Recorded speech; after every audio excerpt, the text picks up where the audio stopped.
sales pitch and never an AI bot. Honest advice you can trust from Best Mortgage, the reverse mortgage experts, the VA loan and debt consolidation experts too. 425-649-6000. Best Mortgage, 425-649-6000.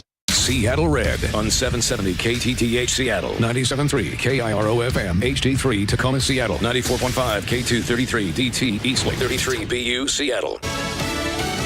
Another day of unrest in Minneapolis. I'm Lisa Lacera, Fox News. This latest round sparked by an ICE-involved shooting last night. DHS says an agent was conducting a targeted operation and a suspect attacked an officer who then shot and wounded the suspect, who they say was a Venezuelan migrant in the U.S. illegally. Those protesters breaking into a vehicle. I don't know whose vehicle it was, if it was federal law enforcement or not. We're trying to figure it out. But what they did was get inside and take what appeared to be a gun safe out of that vehicle along with some other gear. It comes as anti-ICE protesters were throwing everything from rocks to fireworks at those agents. Fox's Alexis McAdams in Minneapolis. Acting ICE Director Todd Lyons says more federal officers are needed in the city because agents are not able to carry out their duties. You have local law enforcement who don't come to the aid of federal enforcement when we ask for it. You have protesters that are showing up within seconds, if not minutes, to an ICE arrest. Minnesota has sued to stop the surge of agents. President Trump has threatened to invoke the Insurrection Act to deploy the military to Minnesota or federalize the National Guard. UN Ambassador Mike Waltz with a stark message for Iran after weeks of deadly protests throughout the country, saying President Trump has not taken military action off the table. He has made it clear all options are on the table to stop the slaughter. And no one should know that better than the leadership of the Iranian regime. Yesterday, President Trump said he was told the mass killings had stopped, though there's no confirmation of that. The UN Security Council emergency meeting called at the request of the United States. Several Middle Eastern allies of the U.S. have urged the administration to hold off on any strikes against Iran. After a White House meeting with President Trump, Venezuelan opposition leader Maria Corina Machado says she presented her Nobel Peace Prize medal to the president. America's listening to Fox News. The new year brings new health goals and wealth goals. Protecting your identity is an important step.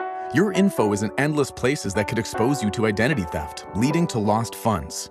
LifeLock monitors millions of data points per second. If your identity is stolen, our restoration specialists will fix it, guaranteed, or your money back. Resolve to make identity health and wealth part of your New Year's goals with LifeLock. Save up to 40% your first year with promo code NEWS. Visit LifeLock.com. Terms apply. Are you 50 or older? This news is for you. The CDC recommends you get vaccinated against pneumococcal pneumonia. Even if you're healthy, your age puts you at risk. People 50 or older are over 6 times more likely to be hospitalized with pneumococcal pneumonia compared to adults 18 to 49. Just one shot can help protect you. Learn more and schedule at vaxassist.com. That's VAXassist.com. Sponsored by Pfizer. The yellow light! I'm walking here! I'm walking! Good afternoon and welcome to the Jason Rantz Show here on Seattle Red broadcast. The last show before I head back home to Seattle. We got a lot to get to this hour, including Kayleigh McEnany, former White House press secretary. But first, Seattle's Hawk Alley suddenly cleared of all the homelessness. I wonder what's happening this weekend that might be responsible.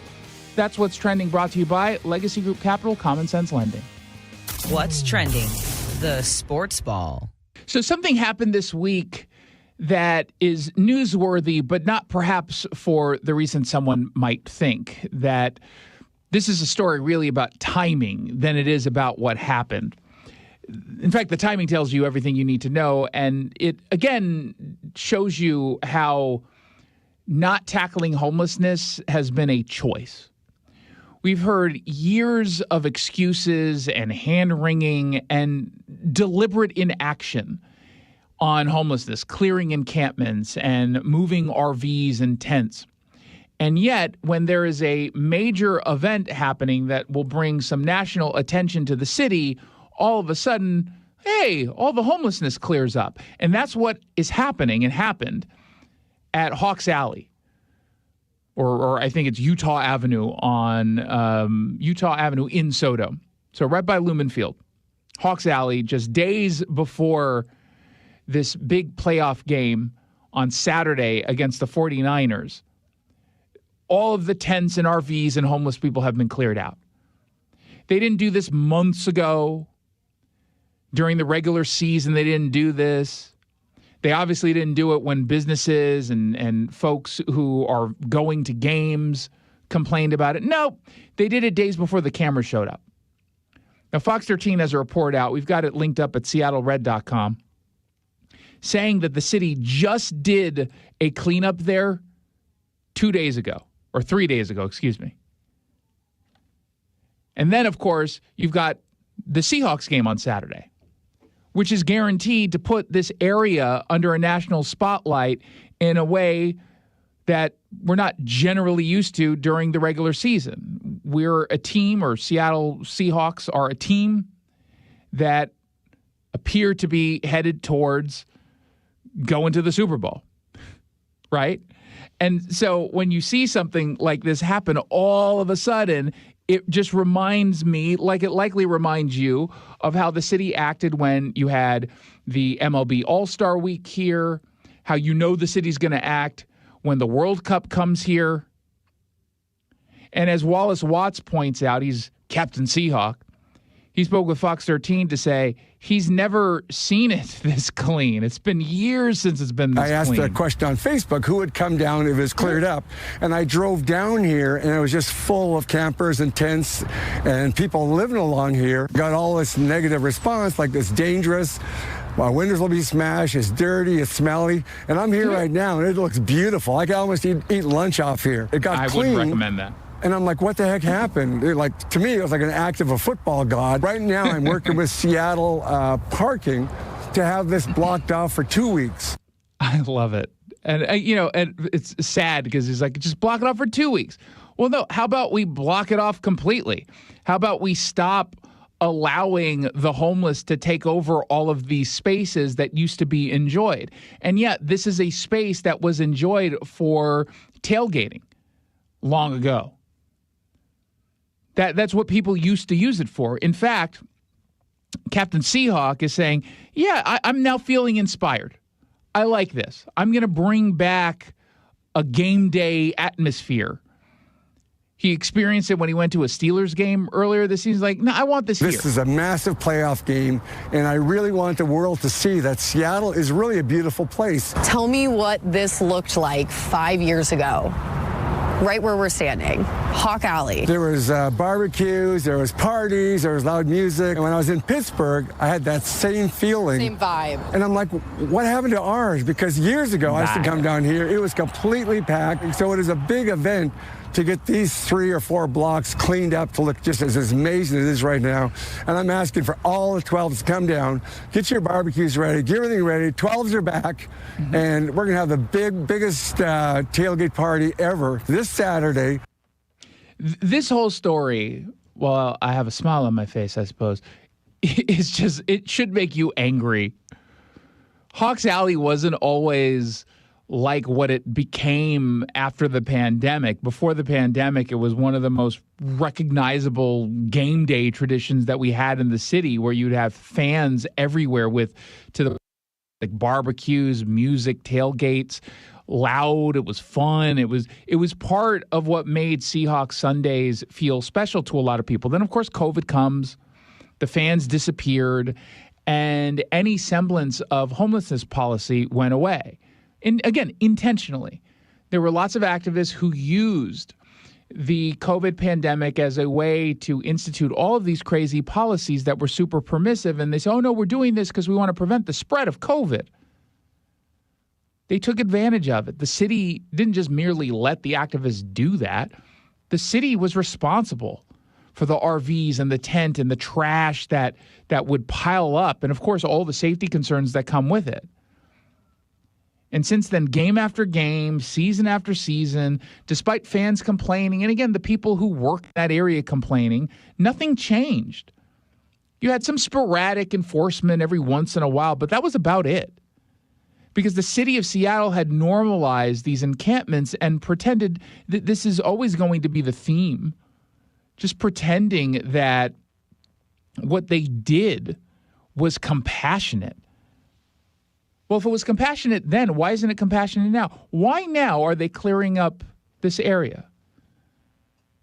Because the embarrassment threshold was crossed.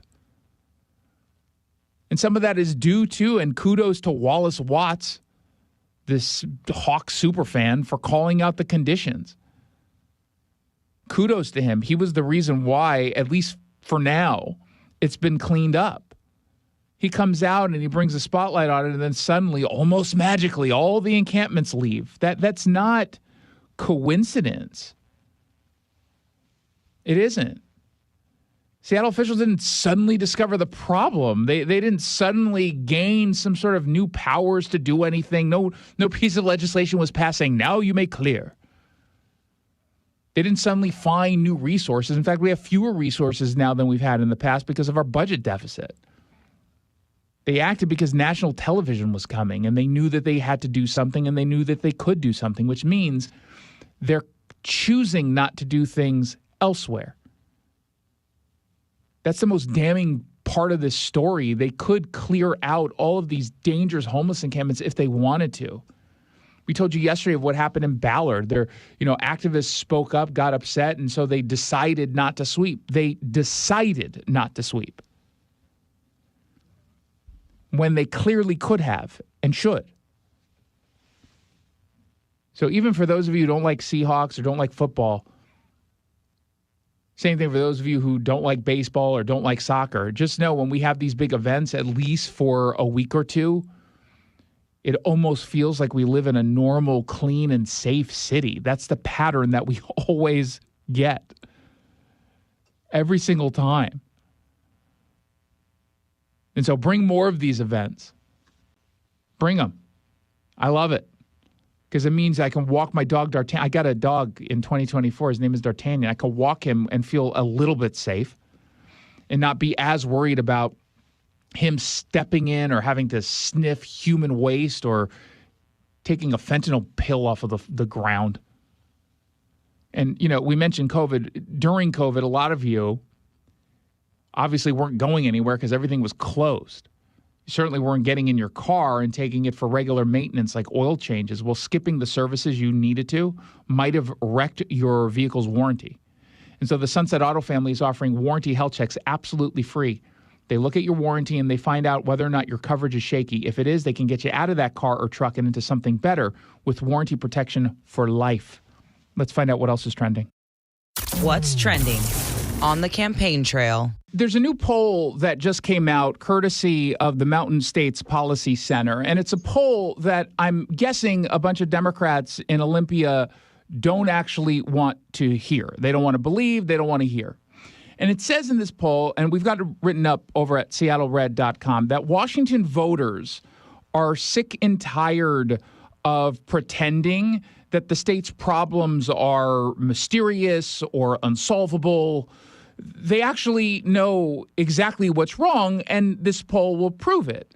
They did their first ever Washington poll over at the Mountain States Policy Center, and they looked at 800 registered voters. This was done earlier this month. And the results are a pretty significant indictment of the one-party rule from Democrats in this state. And we can start just with the basics here. When voters were asked what lawmakers should prioritize this legislative session, it wasn't about spending more and more and more. It wasn't about climate change. It wasn't about these woke pet projects. It wasn't about taking away the right for us to vote on sheriffs.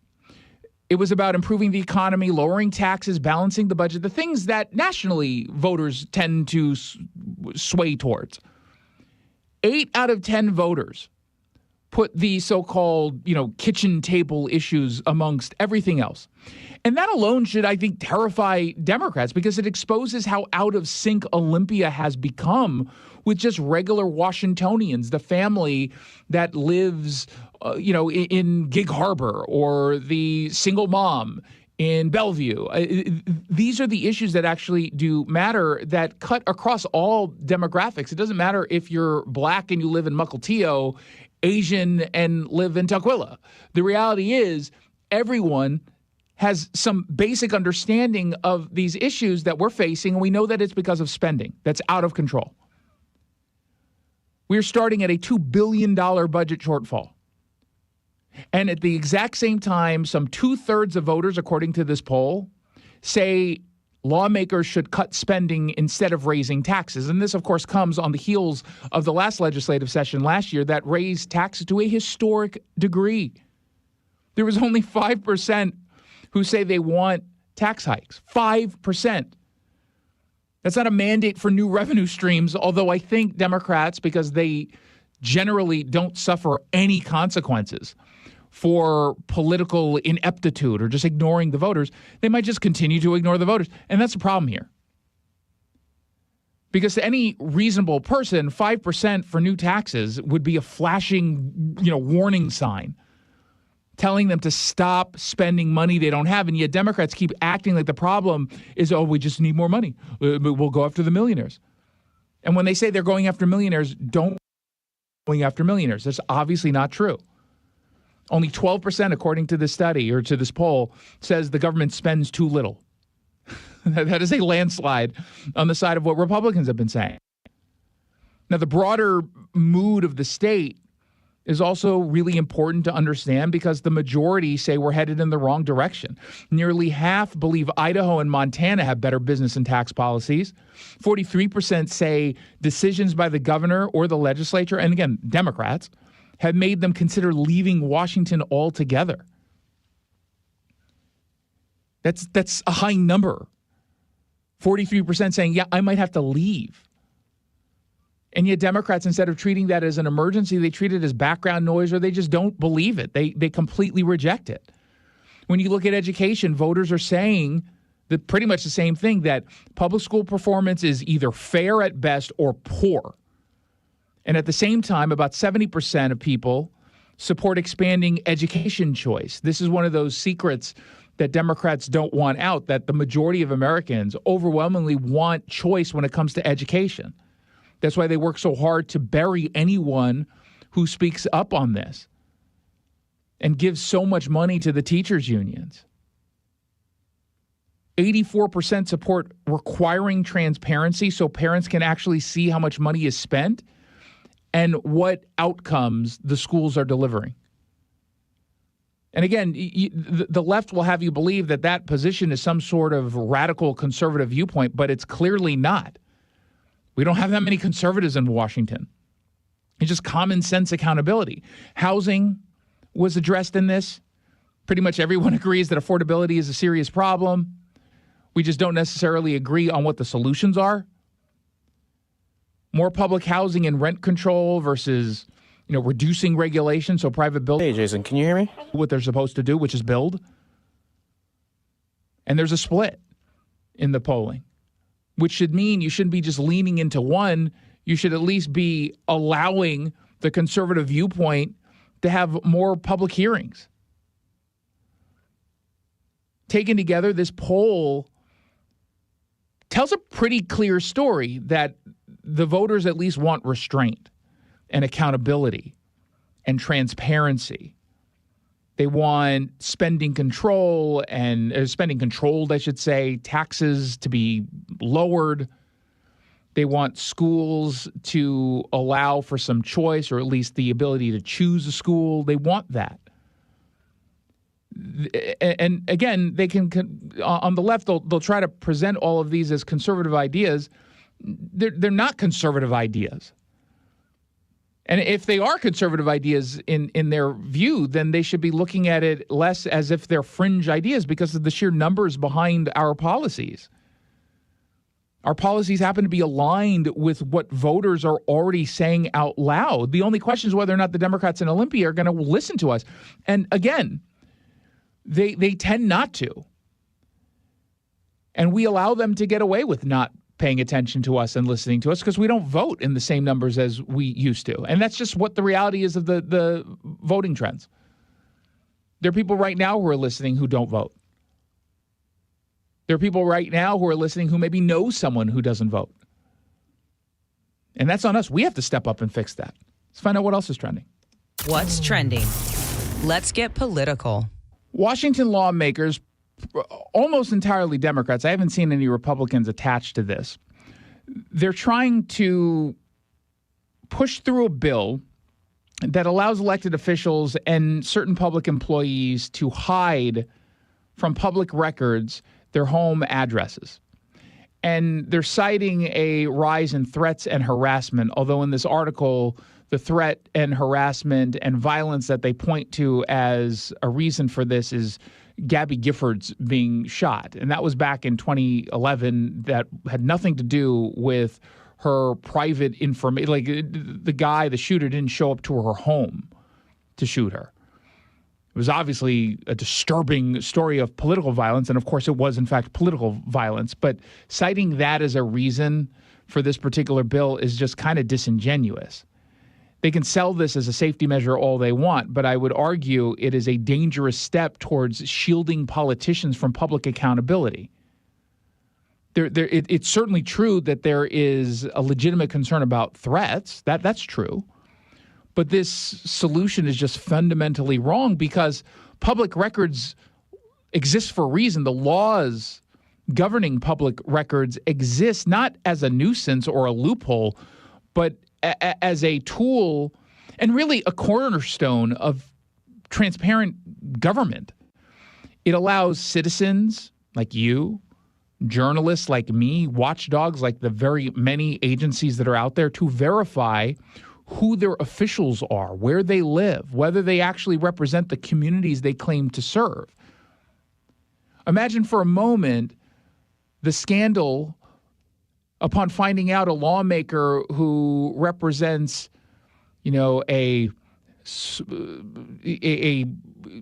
want to say run down per se, but like a low income area, and they present themselves as this champion, and I'm from the streets, this is where I live, and then you realize they live in a gated community. The person who says it's outrageous that we even allow mansions to be built anymore, and then you find out they live in a mansion in Medina. Doesn't that matter? Shouldn't that matter? I think it should. But they want to give out carve-outs for politicians. But then you're not talking about transparency. You're talking about insulation. You're talking about protection from any kind of reasonable scrutiny. They already get a bunch of protections that you and I don't have. They've got staff. They have security protocols. They have law enforcement resources. They have a direct line to law enforcement resources. And when there are, in fact, credible threats, it's not like we don't have existing laws that can protect and even redact certain information. This is not a bill that targets credible threats. It's just a blanket shield across the board, and that should make you feel uneasy. Because when elected officials can conceal basic identifying information, what they're doing here is making it harder to investigate conflicts of interest or their own honesty. It's harder to verify residency requirements, and no one's actually doing it unless it's a citizen journalist. And it makes it, I think, easier for them to completely disconnect from the districts that they are supposed to represent. Let's not pretend that any of this is hypothetical. We've had a long history of ethics complaints, policies that are being pushed that devastate neighborhoods that they don't even live in. And the way to, at least in part, push back at that is shine a spotlight on those cases, but this would dim that spotlight. In some cases, just completely turn it off. If threats justify secrecy from lawmakers, well, then why would we not expect them to continue to expand from addresses to financial disclosures? Oh, we don't. Well, we're concerned about identity theft and financial theft. We don't want to put out our financial disclosure forms anymore. I don't want people to find out where I'm going for a meeting every Tuesday, so let's not allow people to see our calendars. Let's keep that from everyone. That would be catastrophic. Absolutely catastrophic. Horrible idea. And we all know it. Which is, of course, why they're likely going to pass this. Although, in fairness, there has been considerable pushback. And I can appreciate that, like considerable pushback from agencies, including, by the way, Steve Hobbs, Secretary of State, who just says part of the bill is just not really workable. How are we supposed to do what it is you're asking us to do? But there's no leadership coming from Democrats pushing this. They're sending a message that I think is pretty clear. I get that there are security threats. I get that you don't want to have to deal with them. Believe me, I just did CNN again last night. And, hey, this time I only got one death threat. I only got one, yeah. I must not have been as aggressive as I should have been. But, like, I'm sensitive to it. But when you're making it easier for politicians to escape scrutiny, whether it's from the media or from just a constituent, you're going in the wrong direction. And that 100% deserves to get called out. Absolutely. 1-800-465-8770 if you want to send me a text. 1-800-465-8770. Don't forget to check out SeattleRed.com. Speaking of my CNN appearance, we've got clips all over social media. Just head on over to Jason Rantz on X. I've got a lot of them posted. When we come back, Kayleigh McEnany, former White House press secretary, stops by. Seattle Red, SeattleRed.com. This is the story of the one. As the purchasing manager at a manufacturing plant, she knows the only thing more important than having the right safety gear is having it there when you need it. That's why she partners with Grainger for auto reordering, so her team members can count on her to have cut-resistant gloves on hand, and each shift can run safely and efficiently. Call 1-800-GRAINGER, click Grainger.com, or just stop by. Grainger, for the ones who get it done. Welcome back to Winter Hack Radio, the place for clever hacks to survive the season. Icy driveway? Well, try spreading sand or birdseed to help with traction. Snowy puppy paws? Well, grab a whisk, brush it off, done. Catch COVID-19? Well, just get... Actually, there's no hack for COVID-19. But if you test positive, prescription medications for COVID exist. Ask your doctor if they're right for you. Visit PfizerForAll.com to learn more. Sponsored by Pfizer. Northwest Safe in Enumclaw is where you go when you want to get serious about protecting your valuables, your jewelry, your important documents, your firearms. Jason Rantz here for Northwest Safe, nwsafe.com. They're family-owned and operated. They've been doing this since 1988, and they are an exclusive Liberty Safes dealer. Liberty Safes are made in the U.S., and as an exclusive Liberty Safe dealer, you get better pricing, exclusive rebates. You get first dibs on the perfect safe in stock, ready to go. And it's not just about getting a great deal. It goes beyond the pricing. It goes beyond the incredible selection that they have for you.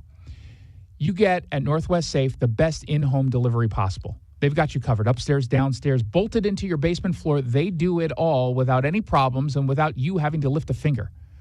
We're talking about American-made, built tough, the most trusted name in the safe industry, Liberty Safes. And if you need help with, trying to figure out which one is best for you, they can record for you a personal video walkthrough to help you find the perfect fit if you want to do all of your shopping online at nwsafe.com. But, of course, you can also go into their showroom. It's very big out in Enumclaw, or give them a call, 1-888-404-SAFE, 8404-SAFE, or online at nwsafe.com. This is the story of the one. As the purchasing manager at a manufacturing plant, she knows the only thing more important than having the right safety gear is having it there when you need it. That's why she partners with Grainger for auto reordering, so her team members can count on her to have cut-resistant gloves on hand, and each shift can run safely and efficiently. Call 1-800-GRAINGER, click Grainger.com, or just stop by. Grainger, for the ones who get it done. I'm Ed Evans, CEO of Consumer Cellular. No, we're not one of the big guys. Truth is, we don't want to be. If you're over 50, Big Wireless probably has you paying for more data than you might need. You could be throwing away thousands over a lifetime. Our entry-level data plans start at just $20 a month. And for a limited time, switch and get your second month free. Call 1-888-FREEDOM, visit consumercellular.com or a store near you and get your second month free today. Plans include $5 credit for auto pay and e-billing. See site for additional details. How about a simple New Year's resolution, one that even I was able to achieve? Reverse the clock on hair loss with Advanced Hair's simple one-day FUE treatment. You'll feel more confident and more youthful when you witness your own natural hair growing into those places that have been balding or thinning for years. I'm surprised and relieved every time I look in the mirror. You need to know what that feels like. From Advanced Hair's breakthrough technology to their highly experienced team, there is no one I would trust more than Advanced Hair Restoration. I experienced their exceptional standard of care firsthand. Your comfort and your results are the top priority of the entire Advanced Hair team. Celebrate this new year with a fuller head of hair and get a free consultation, $250 off, and 250 free hair grafts. Call 425-449-8185. That's 425-449-8185.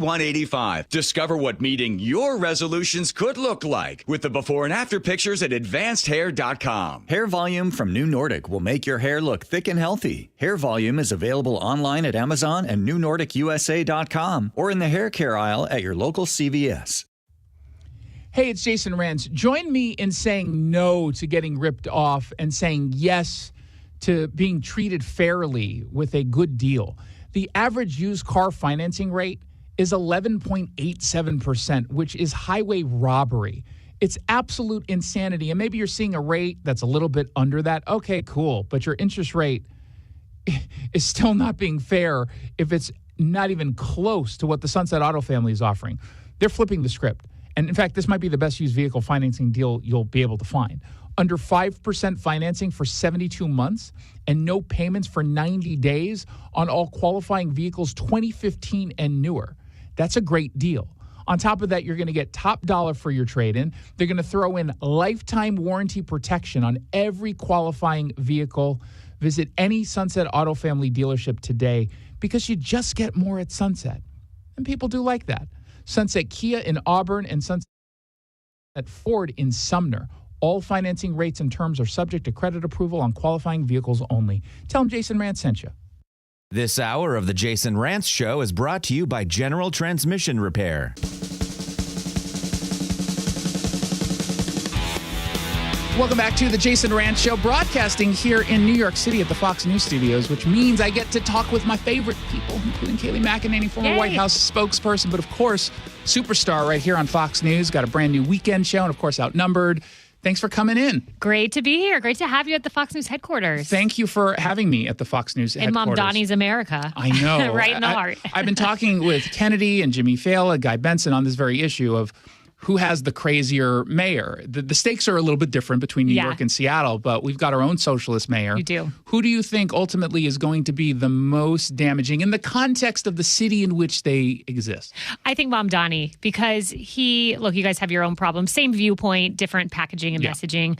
You know, he is so charming and smiley. And, you know, even President Trump said there was some reporting that like they've been texting back and forth and some reporting that President Trump, when he walked in, said, "You're even more handsome in person." I'm sure trying to, you know, butter him up before he has to be tough on him. President Trump knows how to do those things.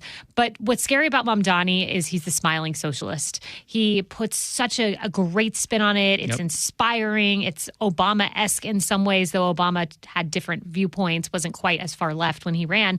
That's what scares me.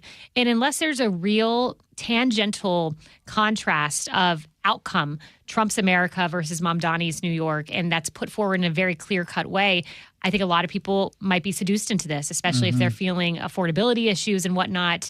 It's scary. So I think ours is worse because of the way it's packaged. Yeah, it's always interesting in that the policies themselves, horrible. But I do like the softening of the language around it. He does at least seem genuine. And I don't know if that makes him more dangerous because he actually does believe what it is he's pushing. I'm presuming he believes at least a lot of what it is he's saying. And the same thing with Katie Wilson in Seattle where, she believes this.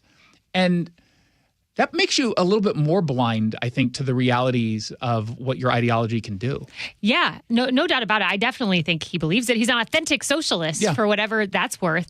But, when he talks about the warmth of collectivism, I mean, this is where, my mom always tells me when I was growing up, they mandated in my Florida public school that we learned about the ills of socialism because you're coming off of the Cold War. And unfortunately, this generation has forgotten 100 million people have died at the hands of socialism. The facts are on one side. Venezuela, once the richest country driven into the ground, among the richest countries driven into the ground by Maduro and socialism and Chavez.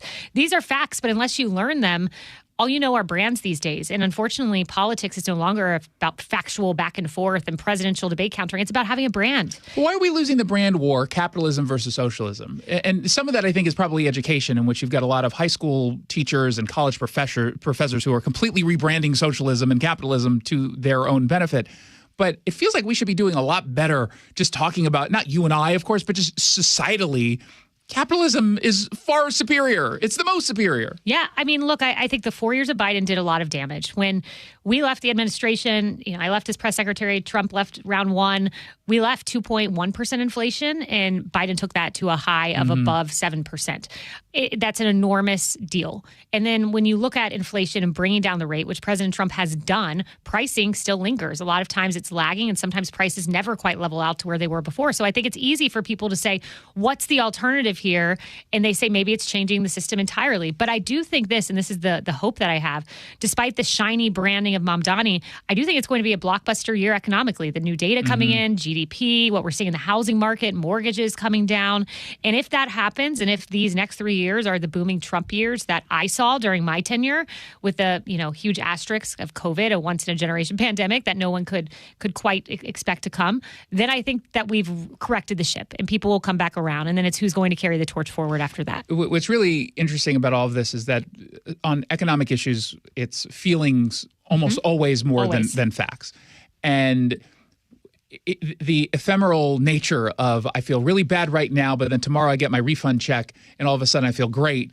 You're not going to remember how you felt in January, in November, if things have remarkably changed. And even if they stayed the same through April, you're still going to feel what you currently feel in that moment and vote that way. And it sounds like, or feels like, that's the economic strategy from the Trump administration. Get us closer to April, when you get the tax rebates, you get that check that you weren't expecting, and from there on, everything else starts clicking in place. Gas prices, historic lows. You expect that inflation will start to dip down. It's not gone where it needs to be yet, but it's clearly going in that direction. Yeah, interest rates likely coming down. We'll see all of that. But you're right. It is interesting. It is this ephemeral nature of feelings with the economy. I remember being at CNN during the 2016 election, and someone who was on the Hillary team, I remember holding up a newspaper saying, look, if only we could get this economic data out there. The Obama policies are working. And it was a real learning lesson for me as, at that time, just a pundit.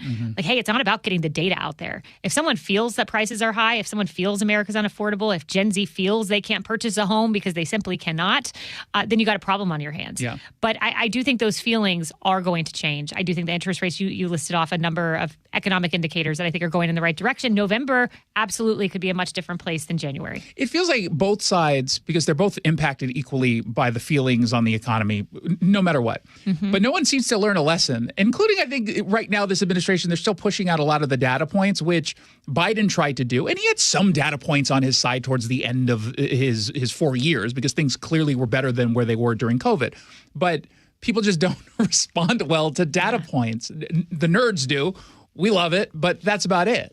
Yeah, you're right. And that's why I remember it is. I remember, with the Biden State of the Unions, I remember saying, look, they need to give a nod to the economic moment you're in and the feelings people are feeling. And they didn't do that. Exactly. And that's a word of caution to the Trump administration. And I've always said, look, absolutely put the data out there. As a press secretary, you would be engaging malpractice not to put the data and the facts out there.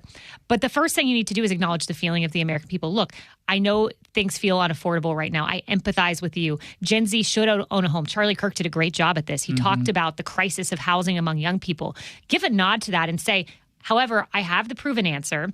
I'm 1 year in. Here are the proven facts. Show my policies are working. Give them time. Give us another 2 years in the House of Representatives and the Senate, and we will take you to the promised land. So it's just that nod at the forefront that the Obama or the Biden administration never did. They didn't have the second part. They didn't have the proven data to prove they're on the right direction. Exactly. But they also never did the first part. Trump has the benefit of having the second part, having the footnotes, and just put that important emotional touchstone at the top. The president and this administration have two issues right now that are clearly getting in the way of focusing on the economy. It's immigration and it's Greenland. Immigration, I think a lot of the bad polling, and the polling is bad right now, is due in large part to just manipulation from media outlets on what exactly matter, because that's how people are feeling right now. How does the president turn this back into his biggest issue that people were in favor of? It's funny you say that because, my husband and I were watching a left-wing network and he was so frustrated. He's like, the polling doesn't, it doesn't matter because it's all because of what's being consumed on social media and the liberal media. And I was saying, yes, but that's the reality we're dealing with. Polling. Right. That's informing the polling. It's frustrating, but that's the landscape we live in, unfortunately. That's why I think it's incumbent upon Republican administrations to be very careful with their messaging, especially in the immediate aftermath of a tragedy. It's a tragedy anytime someone dies. It is. No one wants to see someone perish from this earth. They just don't. That's fact one. Fact two, this ICE officer was within his rights to fire upon an individual who would quite literally hit him and cause internal bleeding. Well, it depends on the video that you're watching. I was told the other day on one of the liberal networks saying, well, no, not in this video. Yeah, but that's one angle. You have all the other videos that clearly show what happened. Clearly, and he clearly was within his right to do that. But I think the messaging at the top, and this is to your overall question of how do we deal with these issues, what Trump said yesterday on CBS, I thought was pitch perfect, which is that this woman was probably a wonderful person, a great person, and it was a tough set of circumstances. I'm paraphrasing him there. Yeah. That should be the message out of the gate. I think that's great. Also, just on the broader issue of immigration, there was some New York Times reporting, I think it was actually in the interview Trump did with the New York Times, about how he's willing to compromise. He wants comprehensive immigration reform, and I believe there was even a mention, at least somewhere in the piece, that a path to citizenship could be something that could be a part of the discussion. I think having these more reasonable discussions, and remember, this is a president who at one point offered DACA to Nancy Pelosi amid the government shutdown in the first term. That's children who are here through no fault of their own. They came here with a parent, offering them citizenship. That was term one. Showing a willingness to compromise when you have done an extraordinary job getting criminals out of the country and rectifying a horrible situation, I think would go a long way at assuaging some of the more independent, moderate minds in the middle. Not sacrificing your principles, but I think there's a lot of goodwill for people who might have made a wrong decision but have been in this country paying their taxes, love this country despite that wrong decision at the get-go. Now, on Greenland, which is an interesting one, I think I know what he's doing here. I don't think there's actually the threat of military. This is the president negotiating, and people do probably fear that that's a possibility, even though I don't think he actually intends to do it. I don't even think he wants to buy Greenland. I think it's about something different. That is the crazy ask. Now let's negotiate, and you give us more access to minerals on the ground in Greenland, or more pressure on Denmark and the NATO countries to support Greenland a little bit more. There's clearly a geopolitical issue that does matter to national security, and Russia and China are obvious threats. But what do you make of all of this? I think you're spot on. And I know, it gets laughed at as being cliche, but it's, I think, proven to be true that Trump is often playing four-dimensional chess. He's thinking, ahead of the game. And I saw this back in the first administration. He threatened to send U.S. troops to the southern border with Mexico. And then the end result of this was Mexico actually sending their troops to the border. And then he was threatening these massive tariffs. And there's always an end game that he has in mind. And I think here it's no different. I think you're spot on. I think the end game is to make sure China does not get a foothold. Russia does not get a foothold. And what have we seen just in the last 24 hours? Europe moving forces in, taking a greater interest, and making sure that doesn't happen, that these foes of our country and of Western democracy don't get a stronghold. I agree with you. I don't know that the end goal is taking over Greenland by force, but it has the added benefit of triggering the media, which is fun to watch. They are so triggered. And it is kind of funny at this point where, look, there's the political reality of some people who don't pay close attention to this will probably look at this and be a little bit panicked. There's no doubt about that. Yeah. But also, media knows Trump's personality. They know how he negotiates. They know how he presents his arguments, and yet they continue to pretend otherwise. Exactly. Like, oh, no, this is serious. He's just a crazy person. Well, no, I mean, come on. Seriously? Yeah, no, exactly. What was the quote? I forget it. It was back in 2016. It was a brilliant quote. It was, to take Trump seriously, but not literally. Exactly. Like, he means what he says. He is very serious that he has an end goal he wants to reach. But taking him literally, you're just going to end up, being the hyperbolic, crazed leftist out on the airwaves, panting breathlessly, who's proven wrong in the end, which we've seen this act play out. You'd think after 8 years of this, that they'd get it. 8 years of Trump on the scene. How did you, I find myself from the outside as just the media pundit thinking, 4 more years of this or 3 more years of this.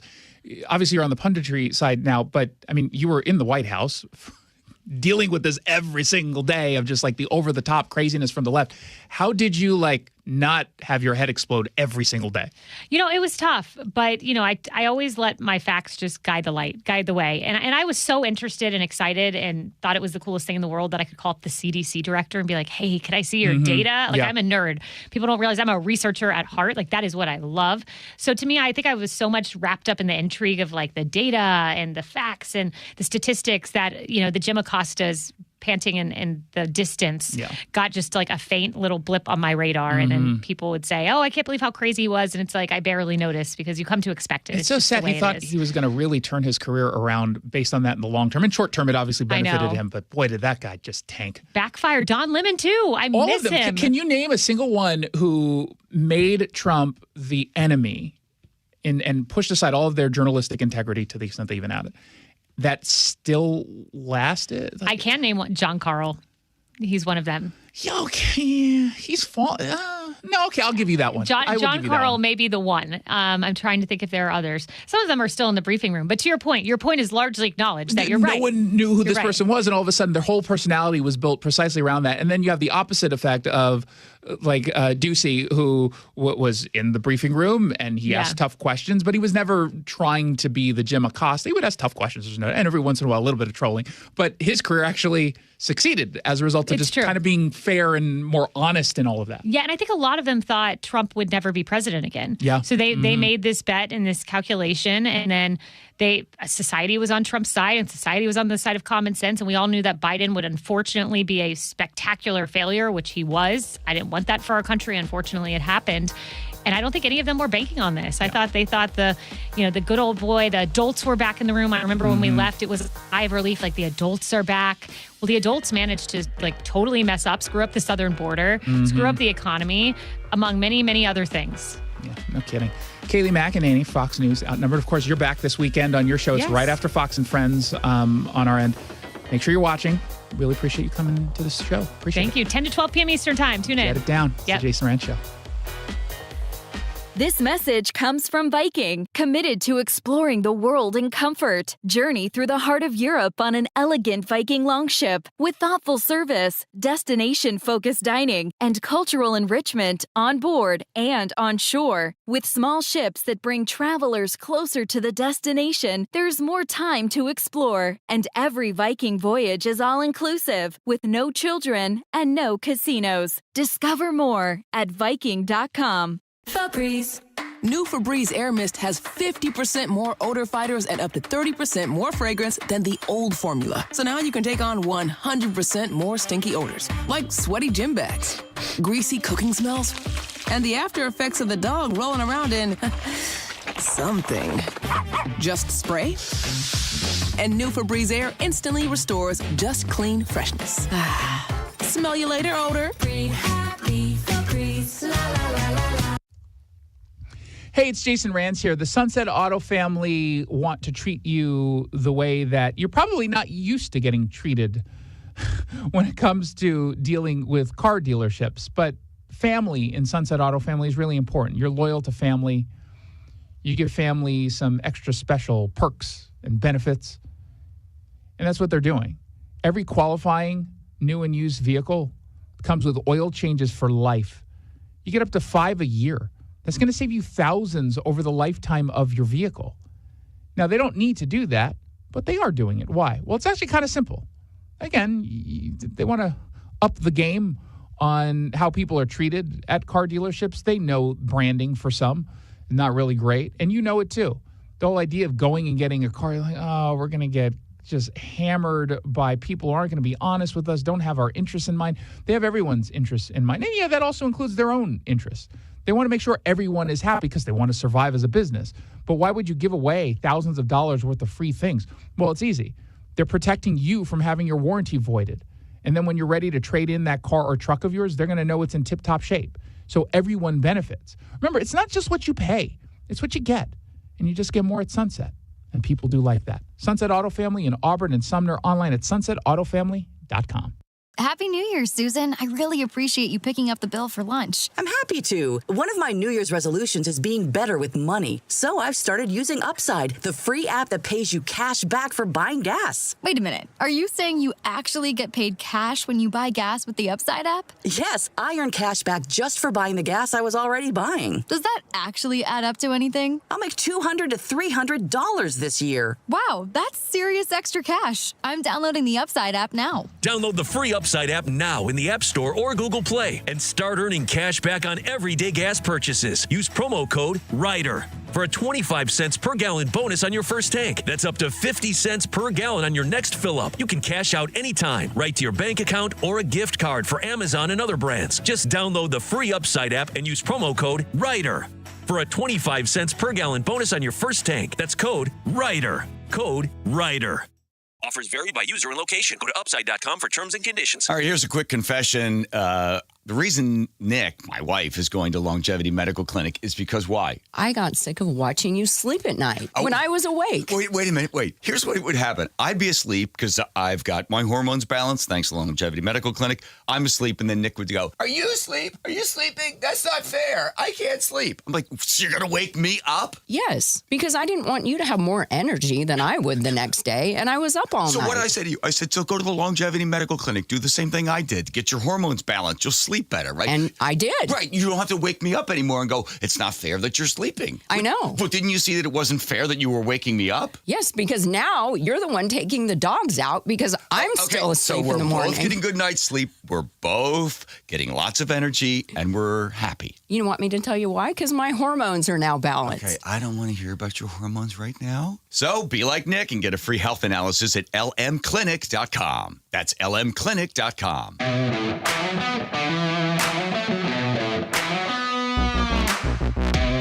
Welcome back to the Jason Rantz Show. I am here broadcasting in New York City at the Fox News studios for one more broadcast before I head home later tonight to Seattle. I'll be back in our Seattle studio tomorrow, so I can see the tears streaming down Jackson's face when I make fun of him.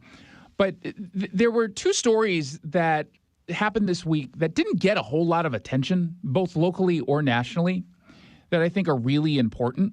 And they're two separate stories, but despite coming from two different states, they're pointing to the exact same thing, which is something that Democrats really don't want to talk about.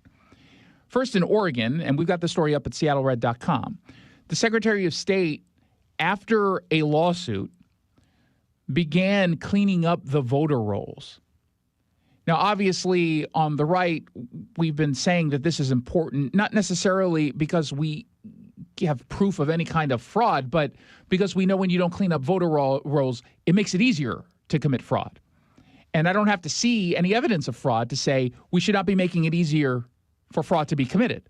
Let's do something basic like voter roll hygiene.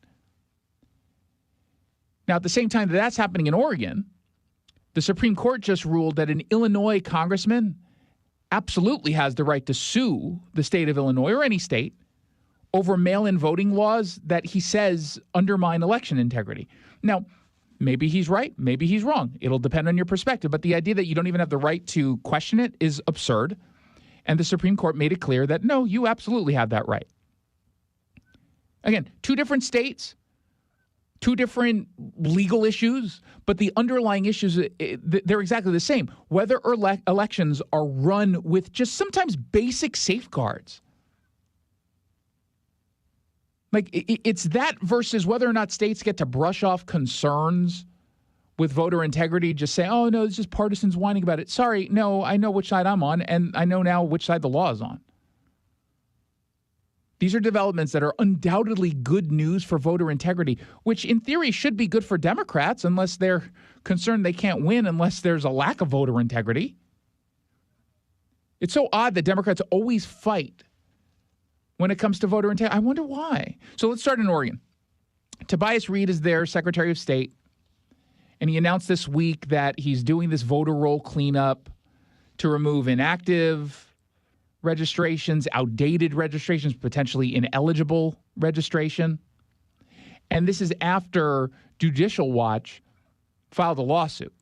Judicial Watch is an awesome organization, by the way. And notice how this is being framed by Democrats. They're not saying, and again, we covered this at Seattle Red, Tobias Reed isn't saying that the rolls are inaccurate or that dead voters aren't a problem. They're saying, like, the conversation itself is dangerous. It's just how dare you? But he's essentially being forced into this. Now, I don't think, as a matter of, just a stance that voter roll maintenance is controversial. It's not. It's required by federal law. States are obligated to keep their voter rolls accurate. And it's not just to stop fraud. It's to protect legitimate voters by preventing confusion, dilution, mistrust. And if you're serious on the left about wanting trust in our institutions, what would stop you from actually doing something that could, in fact, lead to trust being built? So why did Oregon drag its feet for years until they basically had to under threat of a lawsuit? It's just so silly. And they say, they're just trying to suppress the vote. No, they're not. Republicans who complain about this has nothing to do with voter suppression. No one is being denied the right to vote, so long as you actually have a right to vote. When you clean up voter rolls, eligible voters stay eligible. What's being removed are the registrations that should never have been there in the first place. And if Democrats actually believe that elections were beyond reproach, they would welcome this kind of development. They would welcome this kind of move. But they treat any kind of cleanup like some sort of concession to extremists, which tells you everything you need to know. Now, in Illinois, it's a little bit different, but again, same underlying principle. In fact, I would argue that it's even more of a big deal out of Illinois in the Supreme Court ruling. A congressman, according to the SCOTUS decision, can move forward with a lawsuit challenging the mail-in voting laws. And the claim is that the expansion of mail-in voting happened in ways that conflict with the state constitution, but also weaken election safeguards. And the key point here is that the court hasn't ruled on the merits yet. Like, we don't know. They just simply initially rejected the idea that a lawmaker or a voter has standing to challenge election rules. And that on its surface is absurd. What do you mean? We can never sue over things like this? How do we not have standing? We're the voters. We're directly impacted as residents, as taxpayers, as voters. And for years, we've had challenges to voting laws simply dismissed, not based on the merits of an argument. And again, sometimes the arguments are weak. Sometimes they're not. But that's not what happened. They were being rejected because we were told we just didn't have standing to bring a case, no review of the facts. And so the Supreme Court just said, no, you can go ahead and sue. That's a huge deal. It means states can simply say, okay, we're going to have to prove ourselves here under these legal conditions, instead of just simply saying, oh, no, shut up, trust us, everything's fine. It's a mostly peaceful protest. And then courts are supposed to look the other way. Not anymore. So now we can examine, test, and correct, if necessary, election laws.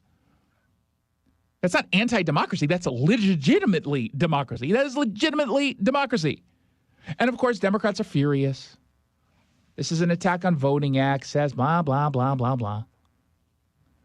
If you run a system that can't tolerate scrutiny, you are either hiding something specific or hiding a reality that the system is weak.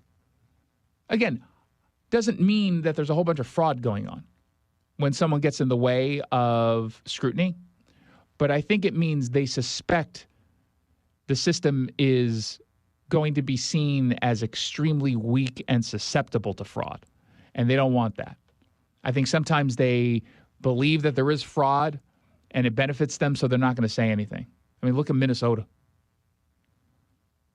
But accuracy matters in the voting rolls. Being allowed to challenge legally matters when it comes to protecting democracy and really strengthening public trust. I think more and more people, when they examine what these stories are truly about, they side with conservatives on it. I don't think voters are buying some of this garbage on the left anymore. Oh, it's all about voter suppression. What, taking off dead people from voter registration polls? There's not that many on there. Well, how many are there? 7. Okay, we'll get rid of the 7 then. How hard is this? This really, truly isn't that difficult. 1-800-465-8770 for your texts. 1-800-465-8770 You're listening to The Jason Rantz Show. Mitch here at Leathers, Washington's most eclectic home furnishings resource. There's a lot of chaos in the world, so take a break from social media and self-serving politicians. At Leathers in Issaquah, our design professionals will guide you to a happy place by elevating your home environment. More than leather, choose from the latest fabrics and solid wood, something for every room in your home. Our guaranteed low prices, quality, and service will lower your blood pressure and be kind to your wallet. So check the chaos at the door and come experience a Zen moment at Leathers in Issaquah. Hey, it's Jason Rantz. Winter weather means slick roads, darker mornings, and more accidents across Western Washington. If you or someone you care about ends up on the side of the road after a crash, safety comes first. Get out of harm's way, exchange information, and make sure a police report is filed. But then make the most important call you can make. Harold Car Law Offices. That one call can save you time, frustration, and a whole lot of money. After an accident, your job is to heal and get back to your life, your family, your work. It's not to sit on hold with insurance companies or chase paperwork or argue over medical bills. That's what Harold Law Offices does for you. Their 48-person legal team handles the insurance companies, fights for the full value of your claim, and takes the stress off of your plate. They don't get paid unless you do. If you've been in a car accident this winter, remember the name you can trust. Harold Car Law Offices. Car is spelled C-A-R-R.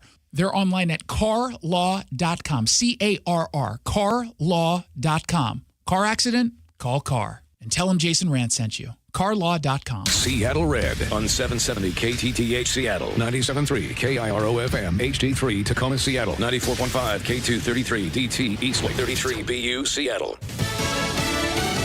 An arrest following an assault on a federal agent. I'm Lisa Lacera, Fox News. The Department of Homeland Security says the man was armed. DHS Assistant Secretary Tricia McLaughlin told Fox News it happened during what she called a riot in Minneapolis. She said the man had, along with a gun, a box of ammunition. McLaughlin said as police controlled the crowd, the armed man allegedly pushed an officer, leading to his arrest and his admission that he was carrying a gun. McLaughlin added the man does have a concealed carry permit, but not with him when he was taken into custody. The arrest came hours after another agent was assaulted with a shovel. That attacker was shot in the leg. As confrontations continue, President Trump has threatened to use the Insurrection Act, mobilizing the military to shut down protests. Fox's Gernal Scott, as President Trump considers options on actions to take against Iran after weeks of deadly protests against the regime, Fox News can confirm U.S. military assets are preparing to move to the Middle East. Likely to include at least one aircraft carrier and additional missile defense systems that will operate from air, land, and sea. Iranian state media posted tonight a message to President Trump. You hit, we hit. Fox's Jennifer Griffin in Washington. During an emergency meeting of the UN Security Council, UN Ambassador Mike Waltz said President Trump has made it clear that all options remain on the table. Venezuelan opposition leader Maria Corina Machado met with President Trump at the White House this afternoon. I presented the President of the United States the medal of the Nobel Peace Prize. The White House did not specifically say if the president accepted the medal, and the Nobel Institute has said Machado would still be the recipient of the Peace Prize. President Trump has said he doesn't think Machado is the right person to lead Venezuela. America is listening to Fox News. The new year brings new health goals and wealth goals. Protecting your identity is an important step. Your info is in endless places that could expose you to identity theft, leading to lost funds. LifeLock monitors millions of data points per second. If your identity is stolen, our restoration specialists will fix it, guaranteed, or your money back. Resolve to make identity health and wealth part of your New Year's goals with LifeLock. Save up to 40% your first year with promo code NEWS. Visit LifeLock.com. Terms apply. You're still grooving, still connecting, still loving, still turning up, still thriving. You still got it, but your immune system, it weakens as you age. That's where vaccines come in. They help train and strengthen your immune response to fight off respiratory illnesses like flu, pneumococcal pneumonia, RSV, or COVID-19. Ask your doctor or pharmacist which vaccines you need. Book in minutes at VaxAssist.com. Sponsored by Pfizer. Hey, it's Jason Rantz, weekdays 3 to 7 right here on Seattle Red. Thank you for making 2025 such a huge year. This year, we launched Seattle Red and SeattleRed.com with one goal, to give conservatives in Seattle a place to get the news without the liberal spin. And judging by your response, you've been waiting for exactly that. We're just getting started. 2026 is going to be even bigger as we keep pushing back, telling the truth, and standing up for conservative values. Merry Christmas and Happy New Year from all of us here at Seattle Red. Coach! The yellow light! I'm walking here! I'm walking!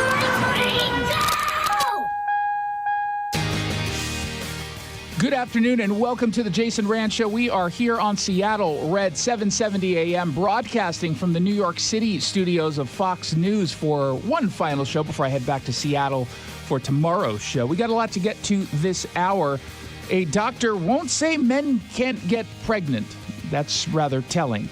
We're going to get into that outrageous audio. You're not going to want to miss it. But first, a new bill would take the power away from all of us to elect our sheriffs. We'll tell you why they're doing it. And that's what's trending. Brought to you by the Sunset Auto family. What's trending? Let's get political.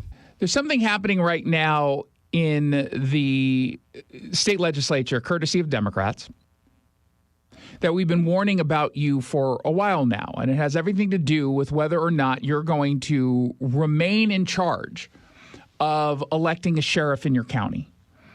Democrats are pushing a bill that would allow a state-appointed board to suspend or remove an elected county sheriff, in addition to trying to take away your ability to even vote on one. But effectively, this would override the will of local voters, putting law enforcement under the control of radical anti-police politicians who were never elected to run a sheriff's office. And the problem, of course, is let's say you live in Clark County or Thurston County, or really, because they're upset, in Pierce County.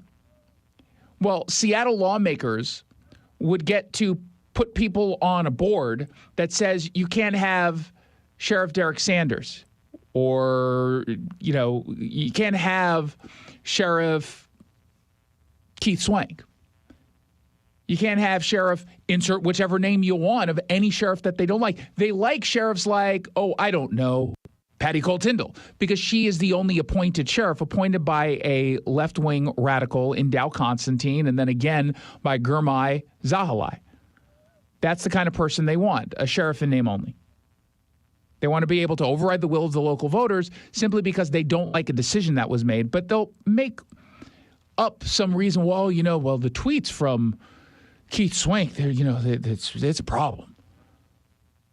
None of this is hyperbole. It's a Senate bill. It's 5974, and it is exactly as undemocratic as it sounds. It would fundamentally reshape the role of sheriffs across the state. And the centralized state board put in place by liberals would have the power to investigate, discipline, remove sheriffs from office. Not voters, not juries, not courts, but some left-wing board. Sheriffs aren't police chiefs, right? There's a huge difference. Police chiefs are hired by mayors or by city managers.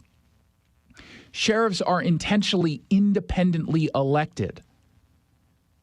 And it's, in a way, you can, I don't always like the whole constitutional sheriff movement, because I do think sometimes it gets overtly political.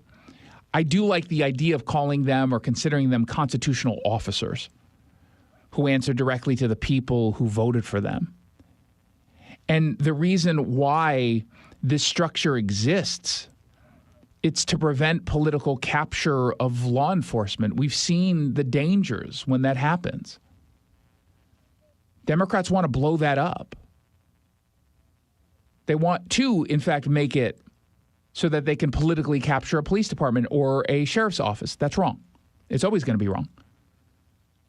Now, the supporters will pretend that this is simply about modernization or accountability. That's utter nonsense. It's just utter nonsense. We already have accountability.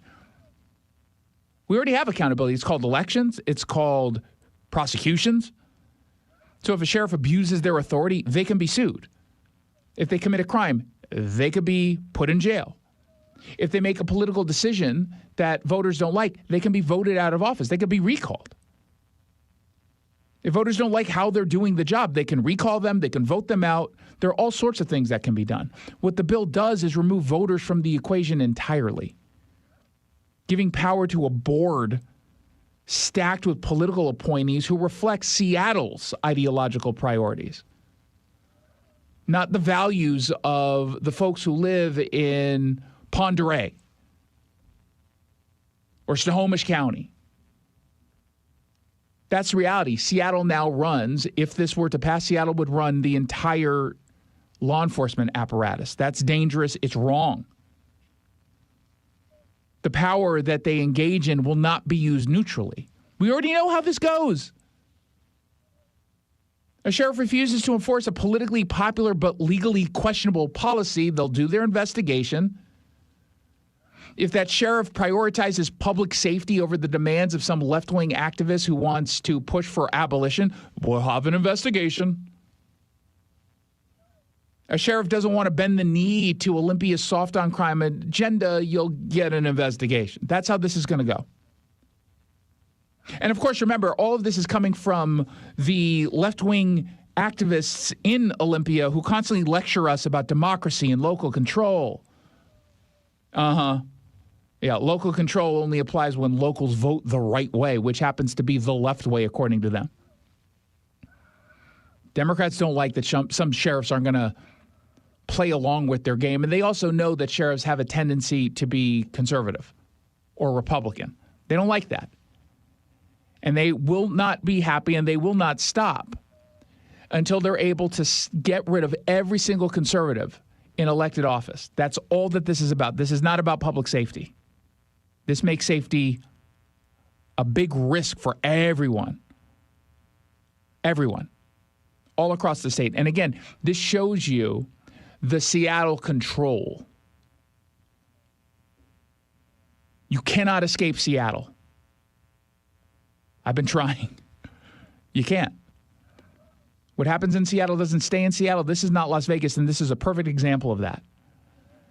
So do what you can to sign up to testify for Senate Bill 5974. Make sure you're reaching out to your senators, not your Republican senators. They don't need to hear you on this. They don't support it. If you are in an area, and most people who are listening right now are probably in an area that has at least one Democrat senator representing them, make sure you're reaching out and you tell them how strongly you oppose this anti-democratic bill, this power grab disguised as reform, 5974. Let's find out what else is trending. What's trending? You can't make this up. There was a spectacular hearing yesterday in the Senate that exposed the absurdity of even having to ask the question. It was a Senate hearing on abortion policy. And Josh Hawley decided to use his 5 minutes to ask a question of a so-called expert, an expert witness coming from the left. And it is so incredibly cringe and fringe what you hear. He was talking with a doctor, or at least we're supposed to pretend, I guess, that she is a doctor, Nisha Verma.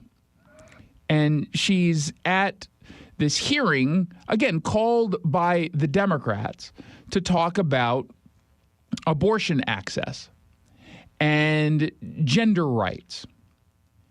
And so, despite being an OBGYN, she seems unable to answer a simple question, which is whether or not a man can get pregnant and give birth. And she was initially asked that question by Senator Moody of Florida.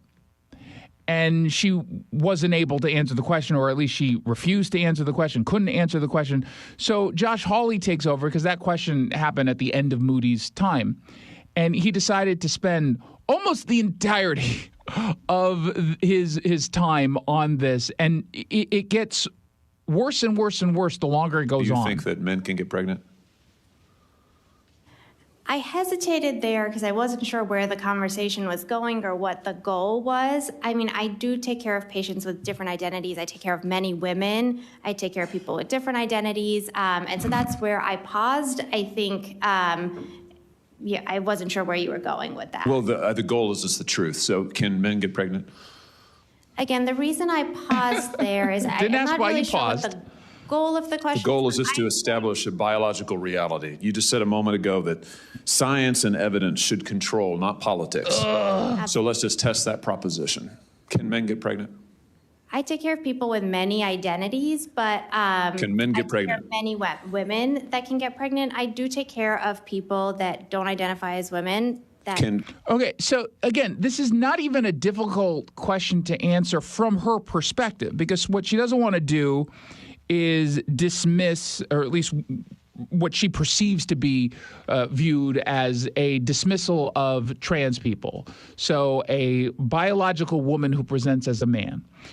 Why not just say, no, a biological man cannot get pregnant. A biological woman who is a transgender man can. Because that is technically true. A trans man is a woman. Why not just say that? Is she scared of the woke mob coming after her? Probably not, because I think she's a member of the woke mob. Can men get pregnant? Again, as I'm saying... Let me just remind you what you testified to a moment ago. Science and evidence should control, not politics. So, can men get pregnant? You're a doctor, I think. Science and evidence should guide medicine. Do science and evidence tell us that men can get pregnant? Biological men, can they get pregnant? I also think yes/no questions like this are a political tool. No, yes/no questions are about the truth, doctor. Let's not make a mockery of this proceeding. This is about science and evidence, and I'm asking you. You know, the United States Supreme Court just heard arguments yesterday at great length on this question. This is not a hypothetical question. This is not theoretical. It affects real people in their real lives. And you're here as an expert, called by the other side as an expert, and you've been telling us that you follow, right, you're a doctor, and you follow the science and the evidence. So I just want to know, based on the science, can men get pregnant? That's a yes or no question. It really is, I think. I think you're trying to reduce the complexity of a lot. I'm not. I'm trying to get, it's not complex. I'm trying to get to an answer, and I'm trying to test, frankly, your veracity as a medical professional and as a scientist. Can men get pregnant? I think you're also conflating male and female with... No, I'm not conflating male and female. They're two different things. There's biological men and there's biological women. And I want to know, can men get pregnant? What you were talking about is biological... You're not going to answer my question. Biological males. This isn't hard, doctor. Can men get pregnant? Yes or no? She doesn't want to define what a man is, and she doesn't want to define what a woman is, which is disturbing, coming from a doctor especially. Again, I would be more than happy to have a conversation with you that is not coming from a place of trying to be polarized and push. I'm not trying to be polarizing. I'm trying to ask, I think it is extraordinary that we are here in a hearing about science and about women. And for the record, it's women who get pregnant, not men. We are here about the safety of women and science that shows that this abortion drug causes adverse health events in 11% of cases. That's 22 times greater than the FDA label, another fact you haven't acknowledged, and yet you won't even acknowledge the basic reality that biological men don't get pregnant. There's a difference between biological men and biological women. I don't know how we can take you seriously and your claims to be a person of science if you won't level with this on this basic issue. I thought we were past all of this, frankly. I can't believe we're still here talking about this. I am a person of science, and I'm also someone here who's here to represent the complex experiences of my patients, and I don't think polarized language or questions serve that goal. I don't think they serve the American people. It is not polarizing to say that there is a scientific difference between men and women, and I want this to be clear and for the record. It is not polarizing to say that women are a biological reality and should be treated and protected as such. That is not polarizing. That is truth. It is also, by the way, the United States Constitution, which offers unique protections to women in a variety of circumstances as women. And your refusal to recognize women as women and men as men is deeply corrosive to it's more than corrosive. It's just foolish and ludicrous, and it makes the side that she's claiming to be on even less serious. So I suppose I'm okay with her taking a position like this in such an embarrassing way because it tells folks who these people really are. It tells people who they are. They're clowns. They're unserious people. If the word woman means nothing, then women's rights mean nothing. If pregnancy can apply to anyone, then protections specifically designed for women go away. They disappear. And, you often hear the line coming from the left, oh, we're inclusive. No, you're erasing women. You're erasing protections. That's what you're doing. And he wasn't trolling. Josh Hawley wasn't trolling there. He knew exactly what he was doing. He was forcing Democrats to say out loud what they've been implementing through policy, that biological sex is irrelevant, even in areas where it absolutely matters. And all of what followed from his questioning and her refusal is so telling. It's so telling. Democrats have backed themselves into a corner where honesty is no longer allowed. They have elevated the activist ideology above medicine and science and common sense. And they find themselves now trapped by it. They don't know how to navigate in that world that they created. They're the ones who created this. And I think voters see it. Parents see it. When schools refuse to define sex and put a boy in a girl's locker room. Women see it when sports are restructured to accommodate ideology instead of fairness. And when the so-called OBGYN expert can't even agree on who can and cannot get pregnant, again, that's rather telling. And it's rather pathetic. Let's find out what else is trending. What's trending? Your health. I don't normally do stories about recalls on food products or supplements or whatnot. But this time, I will gladly get into it because there's some supplement called Super Greens by Live It Up that is being recalled because apparently some people were infected with salmonella that they believe is tied to this particular supplement. It's one of those green drink supplements that supposedly has all this stuff that's good for you: broccoli, spinach, spirulina, chlorella, wheatgrass, kale. Kale, by the way, is awful for you, period. But all of these things in it. And Washington is on the list of states where someone has gotten sick. 45 people across 21 states were infected with salmonella, according to the FDA. And so Super Greens powder, or the Live It Up brand, they issued a voluntary recall for the original and wildberry flavors that have expiration dates of August 2026 to January 2028. Now, according to the FDA, the illnesses started in August of last year and went through December of last year. They say about 16 people of the 21 who fell ill said they had consumed this supplement powder right before they apparently got sick. There have been 12 hospitalizations, no deaths, thankfully.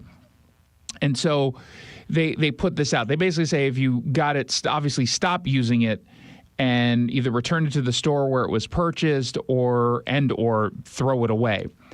Now, the reason why I want to talk about this just briefly is because, as I've said on the show, I've been living in this longevity biohacking space for a year now, almost all of last year. And I've had nothing but tremendous results from a health perspective. Like, all my blood work is amazing. I lost a ton of weight and it works, and I'm healthier as a result.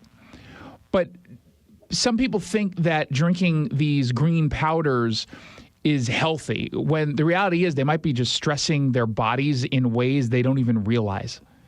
And when you talk to folks in the biohacking space or listening to folks in the biohacking space, the biggest reason for a lot of this, there's actually a few, but depending on the makers, and I'm not familiar with this particular brand, so I'm not talking this particular brand. I'm just talking about these green powders in general.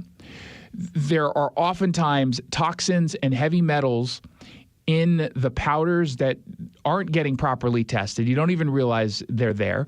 There are oxalates in these green powders, especially when we're talking about oxalates that come from spinach, kale, chard, beet greens, that can bind to minerals like calcium and magnesium. It can contribute to kidney stones, which is a low-key, huge fear of mine. But it also irritates the lining of the gut. And so if you've already got gut issues or brain fog or maybe joint pains, putting in oxalates into the system is pouring gasoline on a fire. The other issue is, and we've all probably seen some of, at least one of the really big brands in this green drink space, you don't get an actual accounting of the entire formula. So you know just generally maybe what's in there, but you don't always know how much. You don't know the quality of whatever's in there. That's a problem, which leads to a whole lot of stress on the body. Whole lot of stress. There are plenty of supplements that you can take. I mean, I take spirulina and chlorella supplements, and I just make sure I'm getting it from a reputable company. I use, I think it's called Vitality Bits.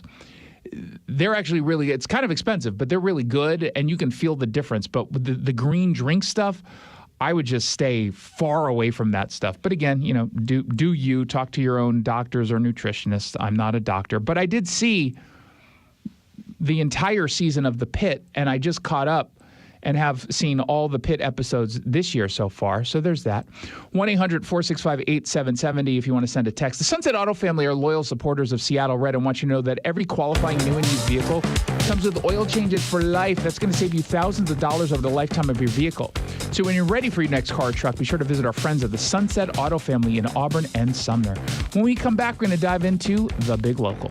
This hour brought to you by the Northwest Safe Company. Our local tax expert and advocate, Greg Nunn, understands the pressure that comes from owing money to the IRS. Don't let that pressure build. Call Nunn Better Tax Resolution. From stress to success with IRS Solutions. Google NUNN. Nunn Better Tax Resolution.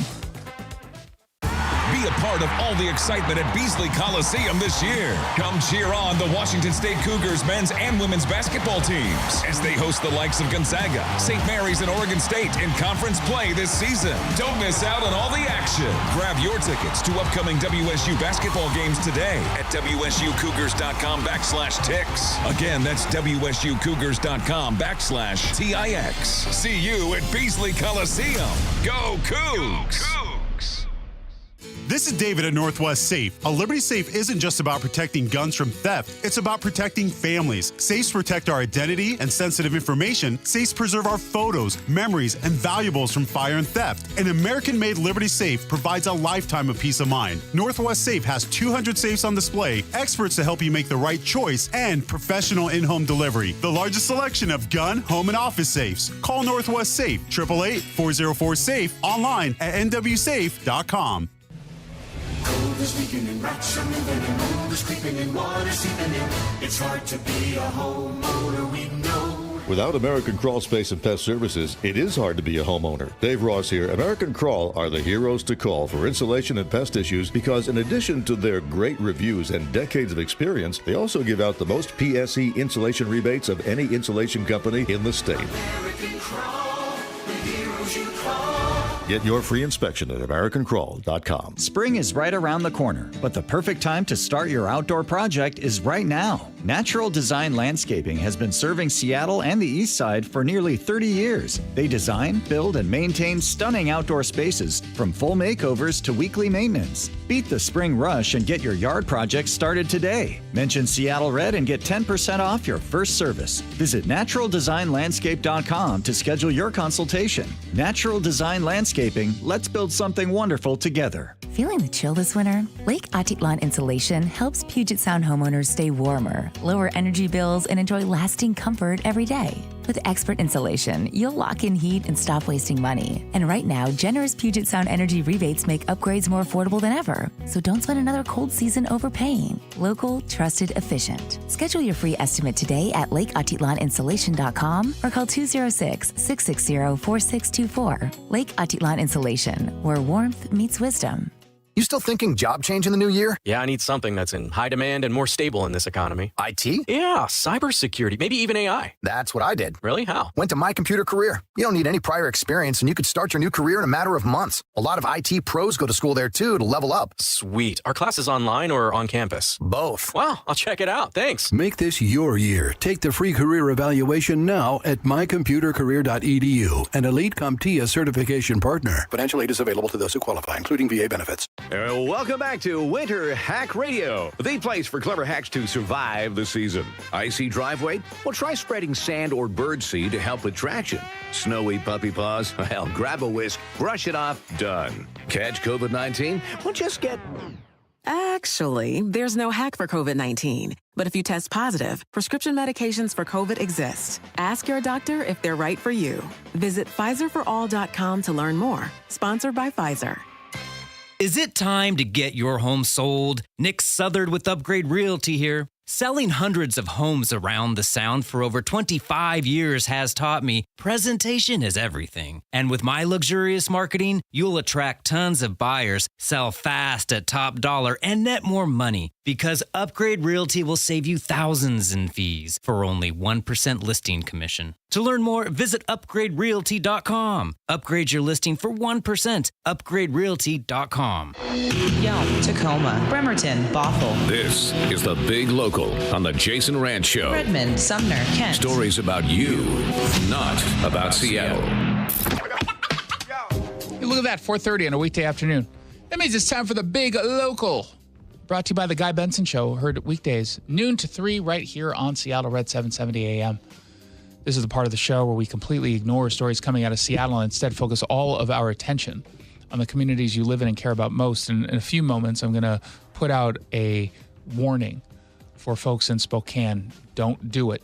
Don't do it. Please, please, please don't do this to yourself. But first, we had a bunch of random attacks in Olympia linked to teens, which is very shocking that one as young as 14 years old is accused of a robbery and a shooting. I did a double take when I saw that headline. I know, like, wait a minute. First of all, that we have two teenage boys involved allegedly in crime in like Olympia. I could not believe that. So this must have been a typo. They couldn't have said 14. We're probably talking about some 34-year-old or something. No. They've been arrested in connection with a robbery and shooting that occurred in downtown Olympia on the night of December 21st. It's just happened, the arrest. They say the suspects chose their victims at random, police say this, in what prosecutors described as unprovoked attacks. Again, we don't normally even see unprovoked attacks in this region. This is wild to me. The incidents began when a man at the Union Gospel Mission said 3 people approached him requesting a cigarette, this according to King 5, but ended up taking his entire pack. That's a baller move. Well, how many cigarettes were in the pack? You're asking for 3 cigs? What kind of cigarettes were they? I'm not going to answer that question. I'm going to get in trouble if I answer that. When the victim confronted them, one suspect pulled out a gun and said, "What you going to do about it?" Who pulls a gun with an argument around cigarettes, right? Like, that's how pathetic these kids allegedly are. Thurston County Deputy Prosecuting Attorney Jessica Shen asked for a high bail because the suspect was the instigator. Just the randomness of it, the bringing up of violence when really they don't know each other. There was no real prior conflict or anything. It was just, he just attacked a random person. $350,000 bail was argued for the 18-year-old suspect. And this, again, the youngest was 14, the oldest was 18. The judge agreed the suspect posed a danger to the community and ordered him held on $350,000, which is how you know this didn't happen in King County. Detectives said they've got surveillance video that was able to allow them to track down the teenage suspects in this. They tracked it and made their arrests. The police apparently, once they saw the surveillance, recognized the 18-year-old, which generally means they got a little bit of a history with cops. The second suspect, age 14, was also arrested after. This is kind of another detail that just doesn't seem realistic. Especially, what we know about the criminal justice system, especially around juveniles, is that it always works without fail. They say a second suspect, age 14, was also arrested Friday after his probation officer recognized him in the surveillance footage. Okay, then. What does it mean if you've got a probation officer? You might have a little bit of a history. At 14 years old. Like, just let that simmer for a little bit. A 14-year-old with a probation officer. I didn't even know what a probation officer was when I was 14. Right? I mean, just things have changed. Although you grew up in Issaquah. That's true. Who are you supposed to know? Sheltered environment, yeah. Yeah, Issaquah. The mean streets of Issaquah. The teen has prior convictions for burglary, theft, and trespassing. A juvenile court judge called the case extremely concerning and ordered him held on $150,000 bail. While victims reported 3 young people were involved, police say they only have the 2 as of now, or at least only 2 are being held responsible. So maybe there was a third who they determined wasn't actually responsible for any of this. Now, keep in mind, someone was shot in all of this over cigarettes, but is in apparently fair condition, still in the hospital. Whew. Meanwhile, in related-ish news of crime, good news in the city of Lakewood. Rare news for the city of Lakewood. They just made history in 2025. They had a full year without a single homicide. Lakewood. Is this thing on? Lakewood. Not a single homicide. Como calls it a remarkable achievement. The last homicide they had was December 22nd, 2024. And in a story that clearly was not at all written by AI because of how it flows, reflects a significant shift in the city's crime trends. That's AI written. A human being didn't write that. The Lakewood Police Chief, Patrick Smith, said, anytime a city can post a 0 for homicides throughout the year, I think that's something the city and its community should celebrate. And they're right. They should celebrate this. Absolutely. Part of the reason why they got to this point was they did some small changes, some tweaks as to how they staffed the police department, meaning they revised work hours. They added a full-time business district patrol. They deployed more drones for patrol squads. They leaned into new technology, and it was able to get to a point. And then, by the way, they credit, at least in part, the flock system, so that they're getting alerts for stolen vehicles in the city. That's the system that Redmond ditched and other cities ditched because they want to pretend that ICE might use it. But in Lakewood, they're like, no, this is good. We like this. Now, not everything is doing great. It's not like they went an entire year with no crime whatsoever. But this, a lot of times we judge safety on violent crime. And when violent crime goes down, people feel a heck of a lot safer. Even if they're not even in a part of a city, whatever city you're talking about or thinking about. You can live miles and miles and miles away. You can never go there ever. But if there's a lot of crime there, you still feel unsafe in your city. And so this is obviously good news. Emily Randall, the forgotten Democrat congresswoman from Western Washington, she is still screaming about the Northwest ICE Detention Center. She's all like, hey, why does Pramila Jayapal get all of the attention? Why does Adam Smith always get invited on TV? What about me? I'm as equally dumb and insufferable. Yeah. I'm equally as dumb. I also don't know what I'm talking about. Put a camera in front of my face. And so she visited the Northwest ICE Detention Center in Tacoma. She's still trying to get it shut down. And so she comes up with all these different excuses as to why they should be shut down. This time she's saying some parts of this, that it's clear that the people there aren't getting the necessary medical care that they need. And, morale is down. I like that. It says morale is down amongst the criminal suspects being held in their jail. Morale is definitely not high. So it's down. So you are aware this is a detention center, right? It's like, I just visited a jail cell and everyone's just like, they're kind of downers. I came in with much better spirits. It's like I came in looking for a good time, have some good conversation. No one really was. They were all just kind of moping about. Yeah, I'm being held because I'm in this country illegally and I decided to rob a 7-Eleven and now they're sending me back. And I don't even know the Venezuela they're sending me back to. What is it going to be like without Maduro? Areas that we saw this time were the disciplinary and administrative segregation housing units. Did you? I can't really tell because it sounds even as though you're saying a statement. You're asking a question. Individuals who are being sent out to community care. Are they being sent out to community care? Because based on your tone, it's as if you're asking us to confirm that. To hospitals, to providers in the district, GI, etc.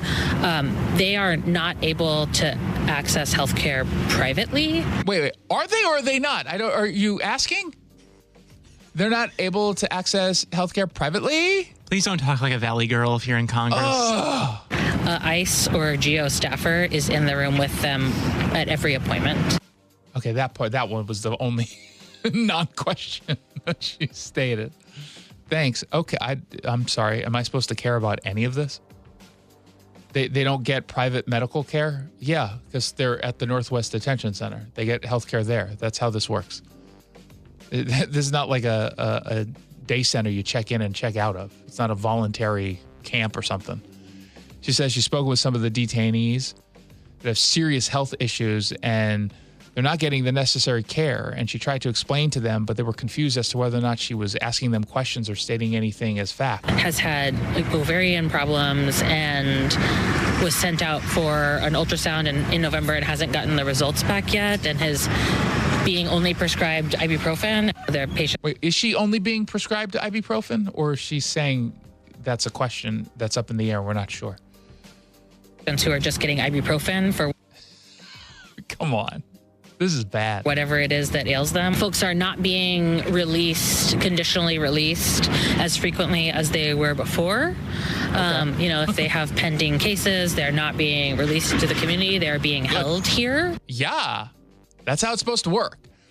You see, what she's pretending is the reality was that under the Biden administration, their loose nature around immigration laws is the norm. That was not the norm.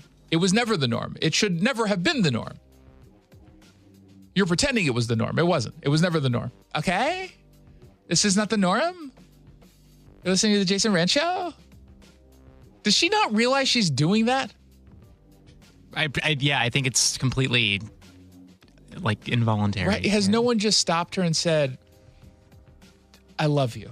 The reason why you're not getting on TV or doing a whole bunch of interviews is because you talk like this Valley girl and it's so annoying. It's such a turnoff. Do you understand that this is how you sound? Is there nothing you can do about it? And how does one learn that? How do they pick that up, that affectation? I mean, not to be mean, but I think it's kind of a sign of low IQ. I mean, we're talking about a Democratic lawmaker. Yeah. That goes without saying. But Pramila Jayapal doesn't talk like that. Well, yeah, it's not just because you don't necessarily talk like that if you are dumb, but everyone that does usually is dumb. Yes, that's fair. Not every square is a rectangle, but every rectangle is, or whatever it is the other way around. But did you just script that? I don't. I was never good at geometry. I was never good at geometry? Okay, I have a warning for folks in Spokane. You remember Van Halen?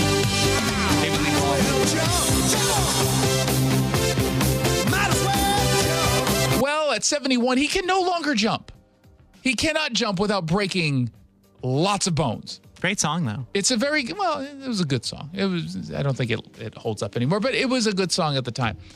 He's on tour, and he's going to begin in Airway Heights.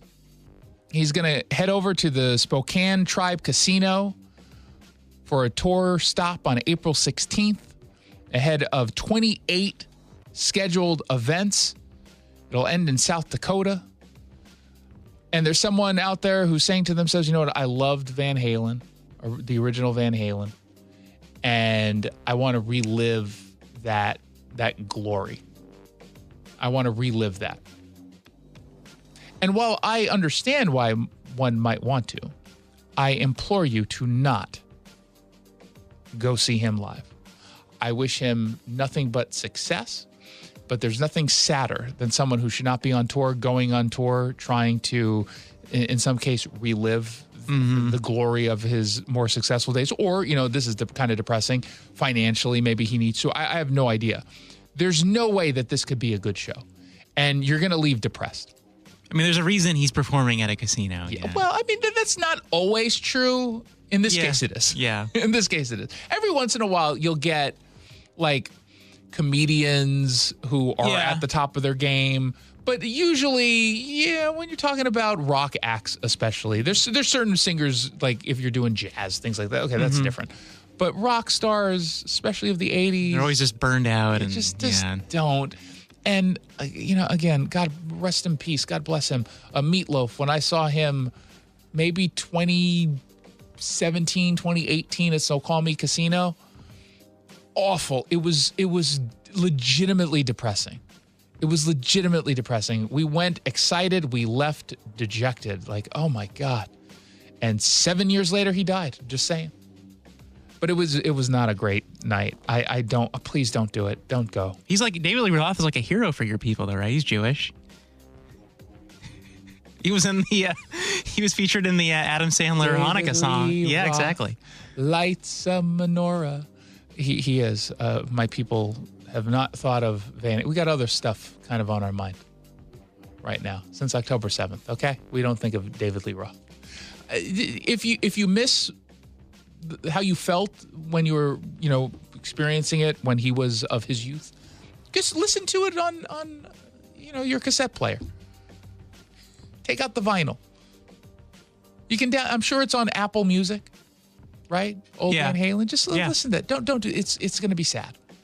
There's a very small group of like Rolling Stones, they can still at least move without, although you always look at the guy and you always think he's brittle and going to break. Right? What's his name? Oh, Mick Jagger. Mick Jagger. Thank you. And who's the other one? I don't want to close my eyes. Oh, Steven Tyler. Him. They're probably also near They've looked scary for a while. Yeah, but they're still spry. Not as funny as Barry Manilow, though, in my opinion. He looks hilarious now. It's true. So I think that those were choices that were made. So otherwise, I wish him the best of luck. The photo they used of him in the Spokesman review makes him look like he got hit in the head. I don't understand why they chose this photo. It's awful. It's truly awful. 1-800-465-8770. If you want to send me a text. The Sunset Auto family are loyal supporters of Seattle Red and want you to know that every qualifying new and used vehicle comes with oil changes for life. It's going to save you thousands of dollars over the lifetime of your vehicle. So when you're ready for your next car or truck, be sure to visit our friends at the Sunset Auto family in Auburn and Sumner, online at sunsetautofamily.com.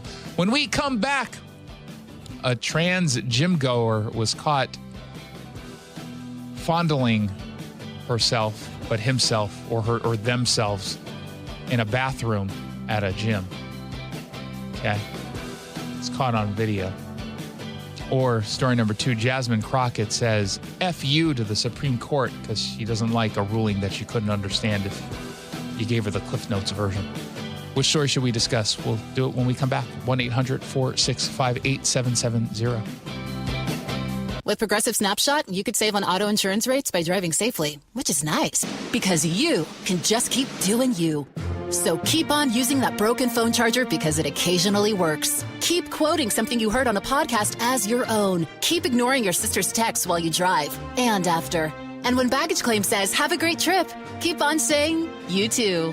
And keep driving safely. And you could save with Snapshot from Progressive.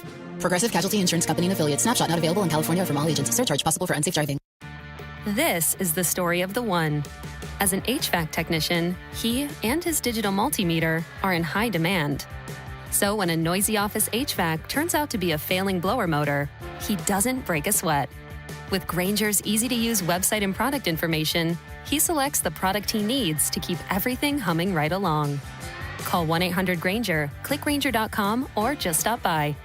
Grainger, for the ones who get it done.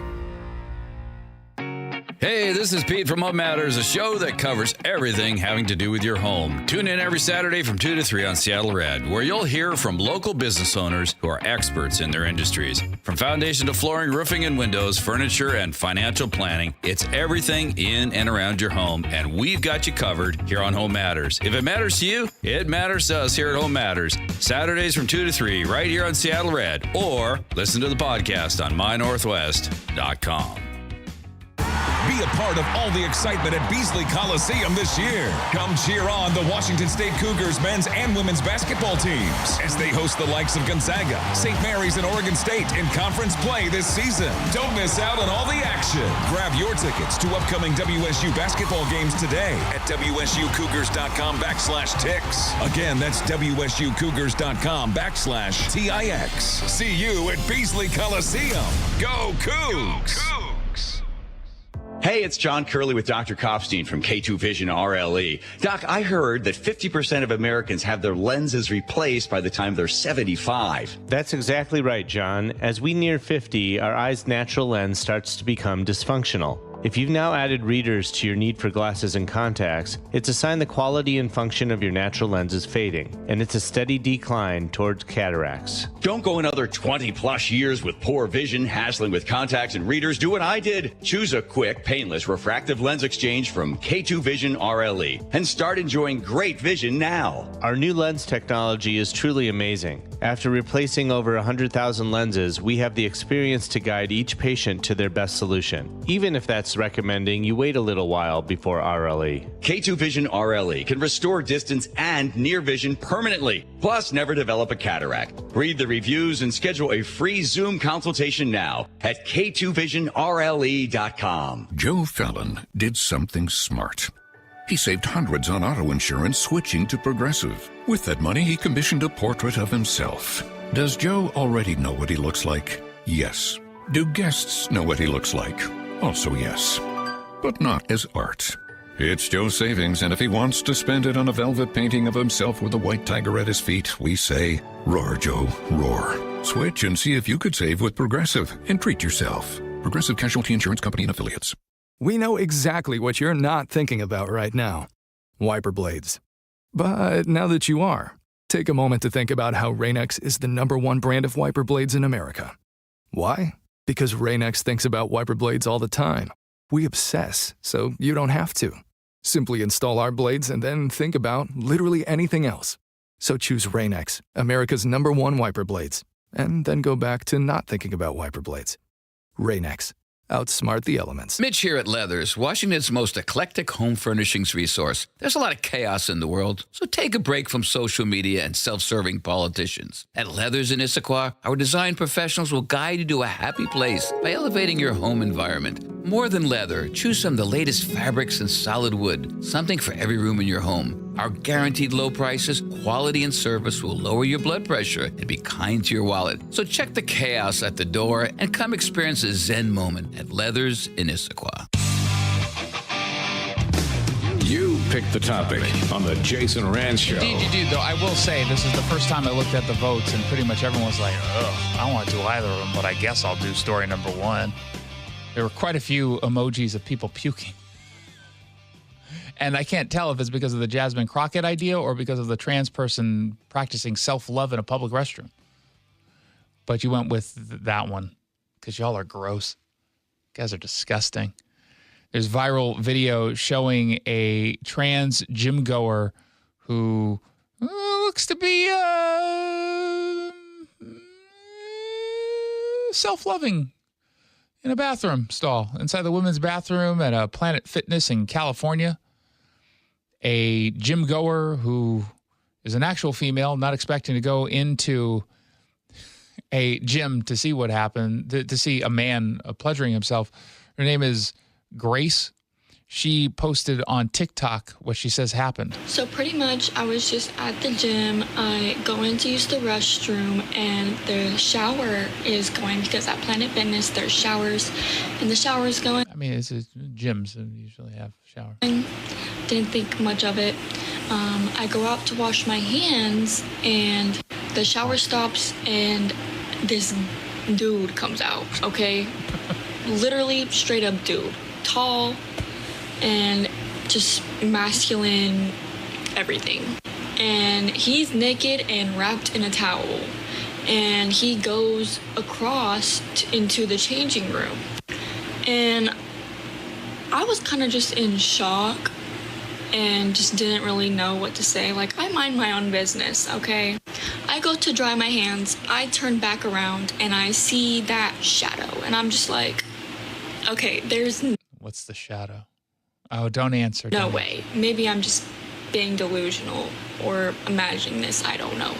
So I go back out into the gym, and about 10, 15 minutes later, I come back into the bathroom, and he's still doing that. Like, the shadow is still going. So I'm like, okay. So at the time, I was by myself. Both times I went to the bathroom with him, and so, like, I was really uncomfortable. Yeah. I'm just glad it wasn't a minor that was in there, and saw that. You know, I don't know how old she is. She looks really young. I mean, 19, 20, 21, something like that. So I feel for this poor woman. She says she reported it to the staff at the gym, but they're like, I don't know what we're supposed to do. I think if we get involved here, it's like a hate crime. I start recording it. Once I get that video, I go and tell the workers at the front desk. Honestly, no hate to the workers at all. They seem pretty young, Imagine this is your first job. Some 18-year-old just working shifts between class. Like, I'm not getting paid enough for this. It's like, what are you coming to me for? Well, I'll give you a towel, but that's about all I'm capable of doing here. You want help setting up for reps on that machine? I guess I'll help. It's an odd situation. They just didn't really seem like they knew what to do. And so I showed them. I don't blame them, by the way, even though in any sane world, you would immediately stop the behavior and call the police. In 2025, 2026, 2020 through 2026, you get involved, you're the one who gets fired, and you're the one who's breaking the law because you're discriminating against a trans person, even though there's no discrimination here. In the video, they show their coworkers, and they're just like, what do we do? Eventually, they follow me into the restroom to, just see this for themselves. Oh, is that why? Then would they think you had AI video? Created it on Sora? And they knock on the door, and they're like, excuse me, ma'am, you're going to have to put your penis away. Come out, like you see in the video, like, come out. And honestly, like I said, no hate to the workers at all, but they kind of just stood there and looked at him. Like, they didn't really do much at all. Wait, they just stared? I think that's the last thing I would do. What? Did they not avert their eyes at least? Oh, like, they're kind of just there staring at him. It's probably some 19-year-old kid who's like, I don't know what to do. At least they like approach the person. Usually they're like, no, you get out. If you don't like it, you get out. So this video, which by the way, isn't even recent, but over the weekend, this stupid thing exploded. And I have no idea why. It's always weird how certain videos just explode for no apparent reason. Especially like this. Who even found this originally? Was it Chaya from Libs of TikTok? Because she finds stuff all the time. Just hit it. Like, how do you even find some random person's TikTok? Or does the algorithm, you're now working to your advantage because the algorithm knows exactly the kinds of videos? The Sunset Auto family are loyal supporters of Seattle Red and want you to know that every qualifying new and used vehicle comes with oil changes for life. When you're ready for your next car or truck, be sure to visit our friends at the Sunset Auto family in Auburn and Sumner. I know that hiring can be challenging. You sort through tons of resumes and you get too many so-so applicants. You're just waiting for someone to match your role perfectly. Well, now there's a place where you can meet them fast. ZipRecruiter. Need to hire right away. Start your search for strong candidates. The right fit awaits. Build your team. Build it sooner. Meet your match on Just head to ZipRecruiter.com/free right now to try it for free, and you're on your way to meeting your match. 4 out of 5 employers who post on ZipRecruiter get a quality candidate within the first day. So try it now. Go to ZipRecruiter.com/free. Once again, that's ZipRecruiter.com/free. Meet your match on ZipRecruiter. Try it free. Hey, it's Jason Rantz. I'm here with our local tax expert and advocate, Greg Nunn from None Better Tax Resolution. So there are some folks who probably think that they are in the clear because they haven't been hounded by IRS agents for the last few weeks. But that is a false sense of comfort. It's a false sense of comfort. And I understand why people feel that way, Jason, because with the IRS shut down, all the revenue agents, the auditors, the revenue officers, the tax collectors, they weren't in their office. And the IRS stopped sending out notices because they knew that, people just couldn't respond to them because there weren't a lot of IRS personnel around. And so you get comfortable, you get complacent. But no, they're ramping back up. I can say as soon as the IRS opened back up, the government opened back up, I had several cases that were in appeals, and right away, the first week they opened up, I got calls from the appeals officers to get those cases I like scheduled. the idea that they are not considered essential workers, but I also hate the idea that someone right now is thinking that they're off the hook, only to realize they're just a little bit behind at the IRS. Well, it's interesting. I think the psychology that plays into this is because people that haven't filed or need to pay, they're kind of procrastinators by nature. And so this just fuels that because it took that pressure off and it gives you that false sense of going, oh man, I'm in the clear. This is all good. I'll just keep going. But I tell you, folks, really, if you got an IRS issue, it's better to take care of it now than later. It really is. The worst thing that a taxpayer can do is ignore the IRS because, believe me, they're not going to go away. They're there to do their job. If you're having trouble with the IRS, then call Greg Nunn. None Better Tax Resolution. From stress to success with IRS Solutions. 425-947-1967 or Google NUNN. None Better Tax Resolution. Seattle Red on 770 KTTH Seattle, 97.3 KIRO FM, HD3 Tacoma Seattle, 94.5 K233 DT Eastway, 33 BU Seattle. An emergency meeting about Iran. I'm Lisa Lacera, Fox News. The U.S. called the UN Security Council sit down as thousands of demonstrators have been killed by the Iranian regime. U.S. Ambassador to the UN, Michael Waltz, told the Security Council the Iranian regime's lies about the slaughter of protesters are due to the fear they have of their own people. President Trump is a man of action, not endless talk like we see at the United Nations. He has made it clear all options are on the table. Russia's representative said through a translator the council meeting called by the U.S. is nothing more than yet another attempt to justify blatant aggression and interference in the internal affairs of a sovereign state. While most countries expressed alarm at the situation in Iran, the Chinese representative said they support protecting Iran's sovereignty. Fox's Jessica Rosenthal. Fox News can confirm U.S. assets are headed to the Middle East, and it's likely to include one aircraft carrier. Troops from France and Germany arriving in Greenland to boost security as White House officials say there's plans for more talks with officials from Denmark as it continues its push to acquire the territory. The White House defending last night's shooting by an ICE agent in Minneapolis. Press Secretary Caroline Leavitt says the agent was trying to take a Venezuelan migrant into custody when he was attacked. They used a shovel or a broom to smash his face in. And so, yes, that agent had to use self-defense and take up his weapon to protect his own life. The suspect was wounded. President Trump has said he could invoke the Insurrection Act to deploy the military to Minnesota or federalize the National Guard.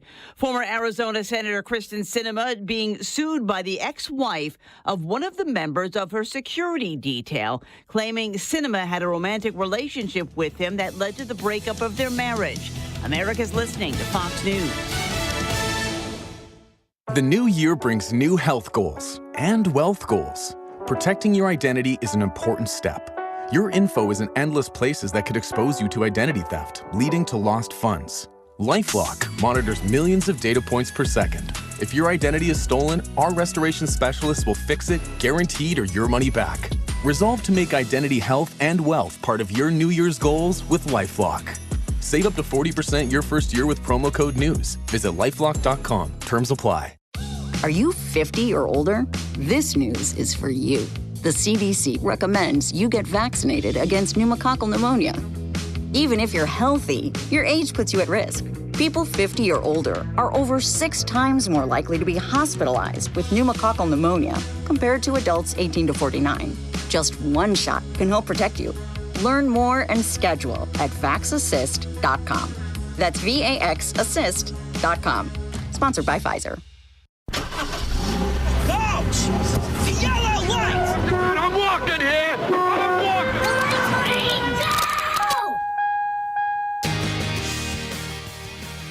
Good afternoon and welcome to the Jason Rantz Show. We're right here on Seattle Red, 770 AM, streaming online at seattlered.com, broadcasting today from the Fox News studios in New York City. Got a lot to get to this hour. I'm going to have a maybe tough conversation with a Republican state senator who is backing a bill that would put a lot of restrictions on the flock surveillance systems that have been used to go after really bad people. But Democrats don't like it because they claim it could be used for immigration enforcement, which seems okay with me. Why doesn't it seem okay with one Republican lawmaker? We're going to talk to him and have an honest discussion about this. But first, hey, what do you know? An auditor in Washington State, the auditor in Washington State, found some oversight gaps when it comes to daycare fund managing in the state. Oh, it's so weird. I was told that that's not possible, but it is what's trending. What's trending? Let's get political. I mean, part of me doesn't even think this could be a real story from Como TV, because we were told that there was no fraud in Washington State. And DCYF, the Department of Children, Youth, and Families, especially when it comes to daycare services, despite people making accusations about potential fraud and mismanagement of funds, there's no evidence whatsoever. In fact, we trust DCYF. Oh, it's so weird. Because it turns out that there is some fraud. And certainly the potential for even more fraud.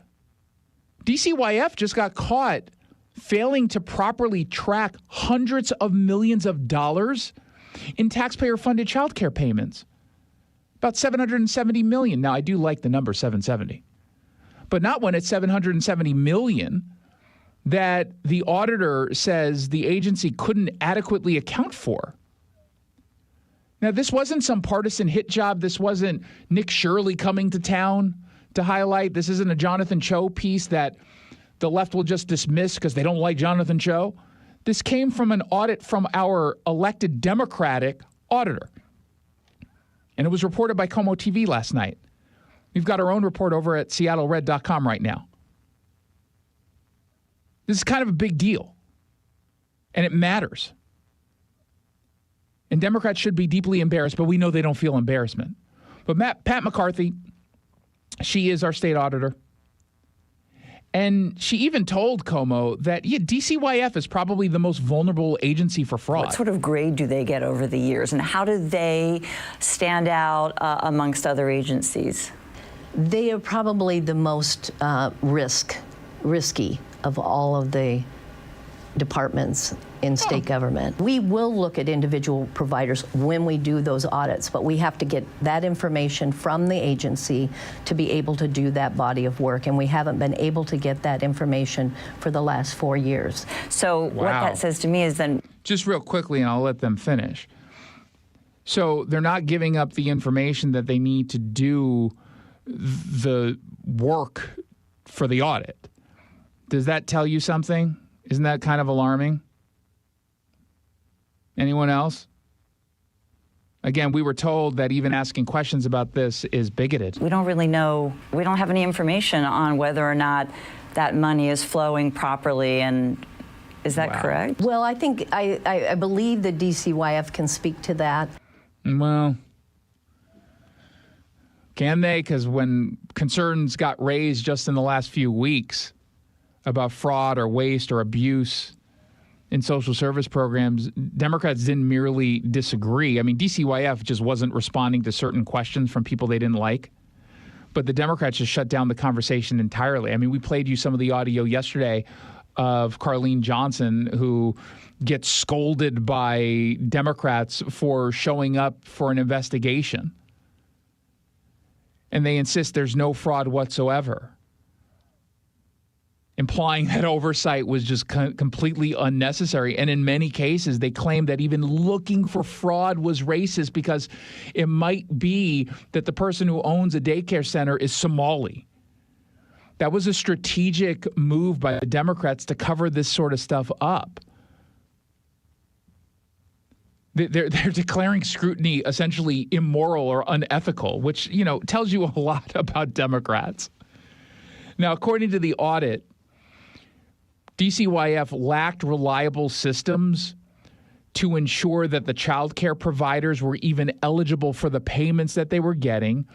They didn't verify attendance. They did not consistently document how the funds were distributed over the last 4 years. And the auditors flagged the missing data, the weak controls, and essentially an inability to demonstrate that taxpayer money was being spent the way that it was supposed to be spent. And remember, this is child care funding. So we're supposed to be supporting vulnerable kids, working families. So it's not even just hurting taxpayers when you don't have a fully functioning oversight in place or an oversight system. This hurts the people the Democrats are saying that they're protecting. Any apologies? Because I haven't seen any apologies. Because the audit confirms exactly what the critics have been saying this entire time, that if you don't check, you don't actually know. And DCYF didn't check, so that means they didn't really know. That's a pretty awkward position for DCYF and Democrats to be in. We asked for audits. We asked for stronger verification. We asked for basic accountability measures, and Democrats have this moral outrage. How dare you be so cruel and racist? It was identity politics shielding a bureaucracy from scrutiny. And the reality has now arrived. Turns out you can't run nearly $1 billion worth of programs on vibes and good intentions. The audit didn't say every dollar was stolen, by the way. That's not the point. The point is the agency can't prove where the money went or whether the payments were legitimate. In any other context, that would trigger immediate reforms and concern and shakeups, like people would be fired. At a bare minimum, you'd get serious questions about competence. But in Olympia, accountability is optional when Democrats have one-party control. As long as the right slogans are used on the left, they don't really care. Now, DCYF officials say, look, we're working on improvements. And again, to be fair, McCarthy says they're turning over a new leaf because the leadership changes. With the new administration, and I'm talking about the new secretary at DSHS, Tana Sen, and the governor of the state of Washington, in his efforts on accountability for his state agencies, we're seeing a change. So this is a new day for DCYF. That's not to say that there may be issues in the final report, but we have not seen any evidence of fraud. What do you think the families that rely on child care providers in our state need to know about ensuring that the dollars are going where they're supposed to? So it's incumbent upon parents and families to be able to ensure that they are getting the services that they are paying for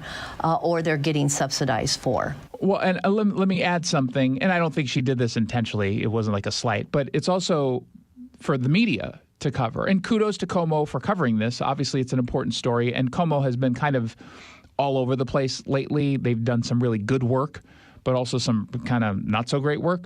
But the reality is media plays a role in this, and the Democrats are the ones who are trying to get in the way of any kind of media scrutiny. Again, like that video, the audio we played yesterday, if you missed it, it's on the podcast.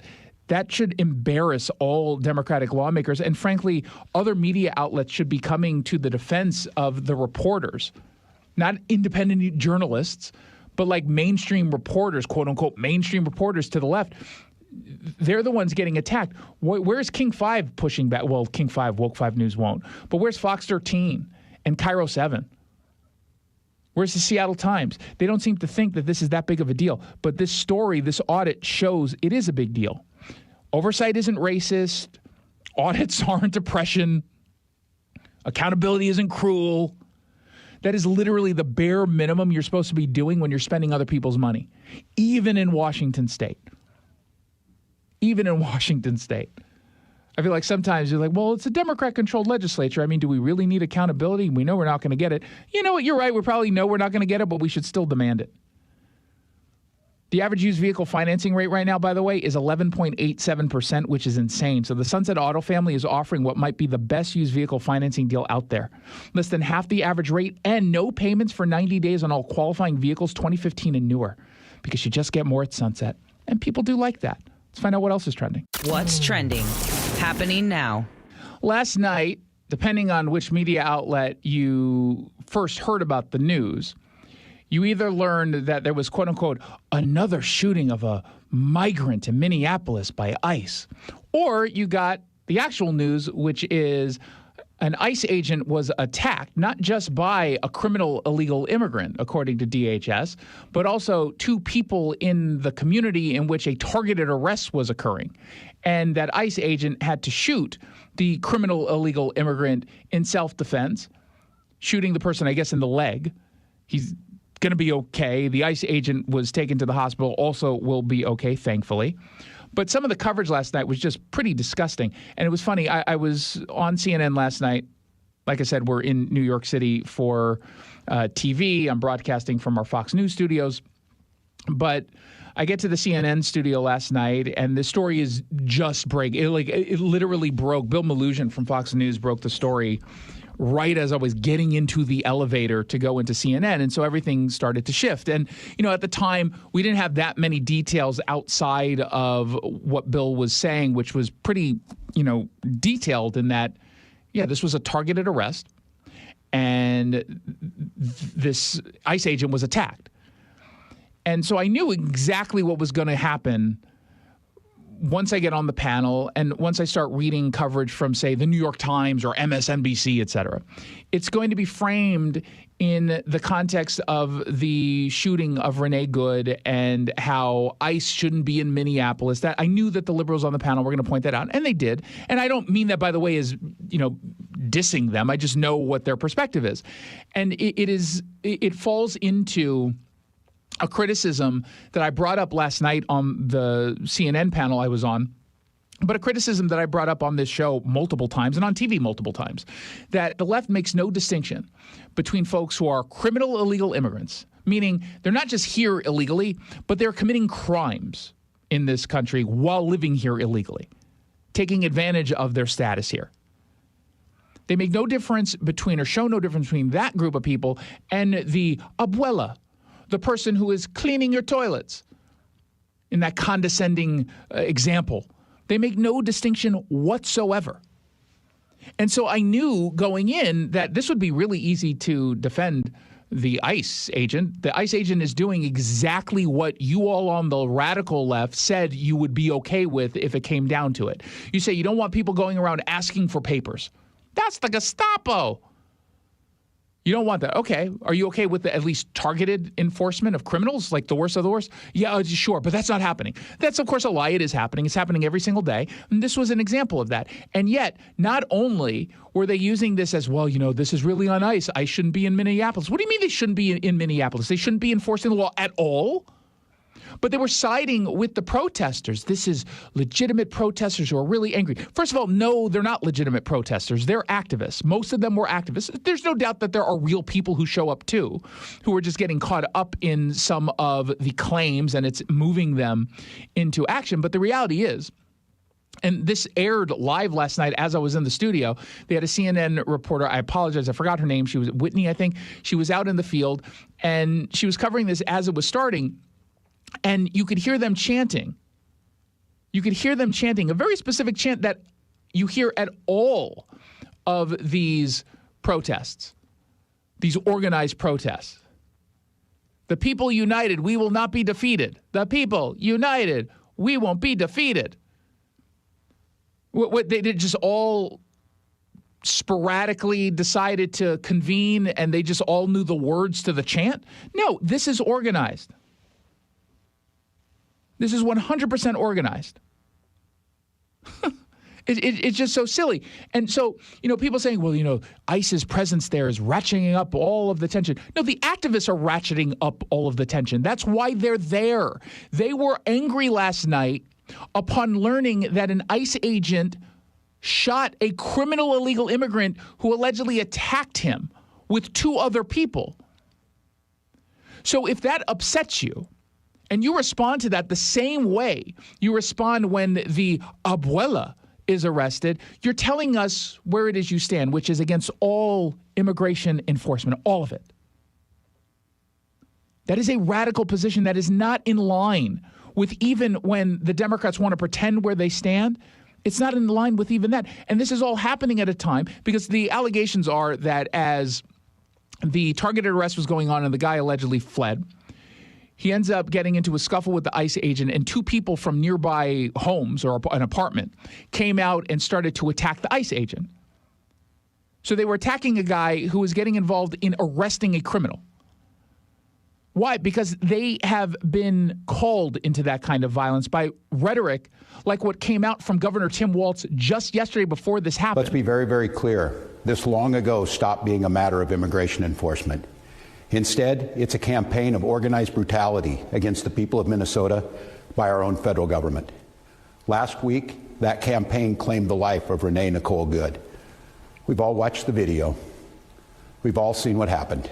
Yeah, we did. You're just lying about the video, which I keep pointing out when I'm on CNN with people who say, oh, well, we don't know if he was hit. Yes, we do. Yes, we do. In fact, yesterday we learned that the ICE agent who was hit by the car that Renee Good was driving ended up going to the hospital with internal bleeding.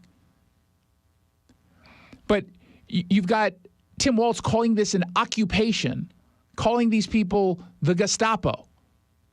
Politicians have been doing that. Well, don't you want to protect yourself from the Gestapo? Wouldn't you want to protect yourself with the use of violence if you legitimately thought the Gestapo was out there? Of course. They are the ones ratcheting up all of this rhetoric. It's not Donald Trump. Oh, well, he said he might use the Insurrection Act. Well, maybe you should stop insurrecting. But he also asked the public's help in gathering incriminating evidence against those evil ICE agents. Help us establish a record of exactly what's happening in our communities. You have an absolute right to peacefully film ICE agents as they conduct these activities. Yeah, peacefully. So carry your phone with you at all times. And if you see these ICE agents in your neighborhood, take out that phone and hit record. Help us create a database of the atrocities against Minnesotans, not just to establish a record for posterity, but to bank evidence for future prosecution. So every ICE agent who's involved is the bad guy, according to Governor Walz. They all need to be recorded because they're all breaking the law. That's what he's saying. That is what he's saying. And you've got the people out in Minneapolis, like this socialist Minneapolis council member, Robin Wansley, who, by the way, she was on CNN this morning, and she was introduced as a Democrat, and she had to correct the record. Just to be clear, I'm a Democratic socialist. She compared ICE to terrorists. In terms of Trump threatening to use the Insurrection Act, I don't think any of us on the ground here are surprised.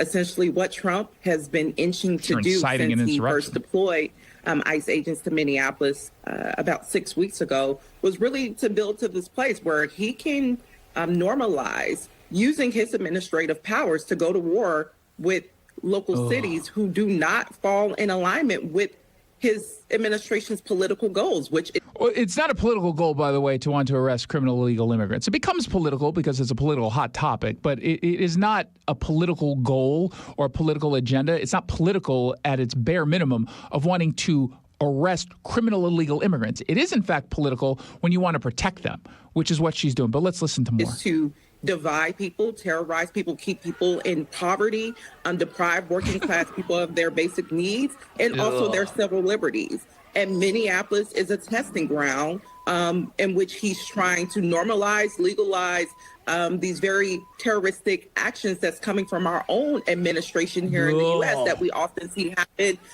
abroad, actions that we wage against communities abroad. He's doing that right here in his own homelands, his own country that he took an oath to serve and protect. So I am not surprised. I am not surprised. Yeah, okay.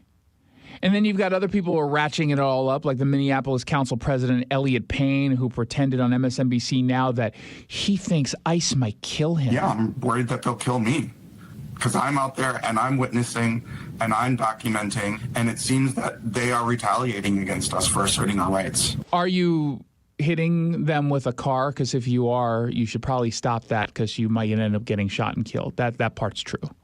But but again, he wants you to think. It was funny. Last night, they were talking to a protester on the panel during the live report out in the field. They were talking to a protester briefly. It was like a 45-second interview, a minute and a half, something like that. And she was like, the reason why I'm out here is I saw it on Facebook and I had to speak for the people who can't speak for themselves. And I was thinking to myself, you're speaking for criminal illegal immigrants, or do you not even know that what you're protesting is of someone who's a criminal, who was the one who was the attacker, according to DHS? He's like, and you know what? It feels awful. I can't even go outside without feeling like I'm going to be targeted because of the color of my skin. I'm presuming she was Latina. I couldn't actually quite tell. But I thought it was ironic. She's giving this interview about how scared she is to leave her home while she's going on national television at a protest that she drove from St. Paul to Minneapolis. So about, 10, 15 miles, something like that, to attend. So it turns out she wasn't all that concerned about it. But, there are a lot of people who are very concerned, like Congressman Shree Thanader from Michigan, who introduced legislation to abolish ICE. And we must reform ICE. But it looks at this stage, folks, ICE is beyond reform. ICE is totally out of control. And this week, I intend to introduce a bill to abolish ICE. We need to make ICE go away. 2003, before 2003, without ICE, various federal agencies were able to take care of business, and we can do this without ICE. But we do not need the murderers. We do not need this paramilitary organizations, members on our street terrorizing. So if you were to abolish ICE, it means you don't want any immigration enforcement. It means you don't want any immigration enforcement. So I'm actually glad that he introduced this bill because I want to hear which other Democrats will defend this. Let's put them on record. Let's get them on record here. Speaking of getting on record, when we come back, we're going to talk with State Senator Jeff Hawley, who's backing a bill that I'm not a fan of. And I have a lot of questions as to why would we be backing, as a Republican, a bill that is very clearly and very obviously anti-law enforcement and anti-ICE. Jeff Hawley explains when we come back on The Jason Rantz Show. You gave years, maybe decades to your job. You showed up, worked hard, and planned for retirement. But now the company's changed, or maybe you've taken a buyout or been forced into early retirement. So what happens next? I'm Jeff Jr., founder of Trajan Wealth. And if you've built up a 401k or thrift savings plan, now is the time to ask, is that money really working for you? Many workplace retirement plans offer limited options and even less guidance. At Trajan Wealth, we help people just like you roll over their accounts into IRAs with more flexibility and personalized investment strategies built around your goals. For households with $500,000 or more, let us build you a personalized plan. We operate on veteran values, service, trust, and doing what's right. Your next chapter starts now. Call Trajan Wealth, 206-203-4400. That's 206-203-4400. Advisory services offered through Trajan Wealth, LLC, an SEC-registered investment advisor. Jane Dawson did something smart. She saved hundreds on auto insurance switching to Progressive. With the money she saved, she got herself a pricey bird feeder with an ultra-high-def camera. Should Jane have just bought a regular bird feeder? Yes. Is it hard for her to admire nature when the camera doubles as the bird's potty? Also, yes. But it's Jane's savings, and if she wants to spend her time watching the digestive habits of the white-breasted nuthatch, we say you go, girl. Switch and see if you could save with Progressive and treat yourself. Progressive Casualty Insurance Company and Affiliates. Tired of hearing scary radio ads about the IRS? Tax Relief Advocates is different. TRA is here to tell you that if you owe money to the IRS, whether it's $5,000 or $500,000, we have a solution. TRA can eliminate or reduce what you owe to the IRS with zero risk to you. We have over 1,000 5-star reviews on Google and an A+ with a BBB. End your tax nightmare today by visiting TRA.com or call 800-583-6681. That's 800-583-6681. You're still grooving, still connecting, still loving, still turning up, still thriving. You still got it, but your immune system, it weakens as you age. That's where vaccines come in. They help train and strengthen your immune response to fight off respiratory illnesses like flu, pneumococcal pneumonia, RSV, or COVID-19. Ask your doctor or pharmacist which vaccines you need. Book in minutes at vaxassist.com. Sponsored by Pfizer. This is the story of the one.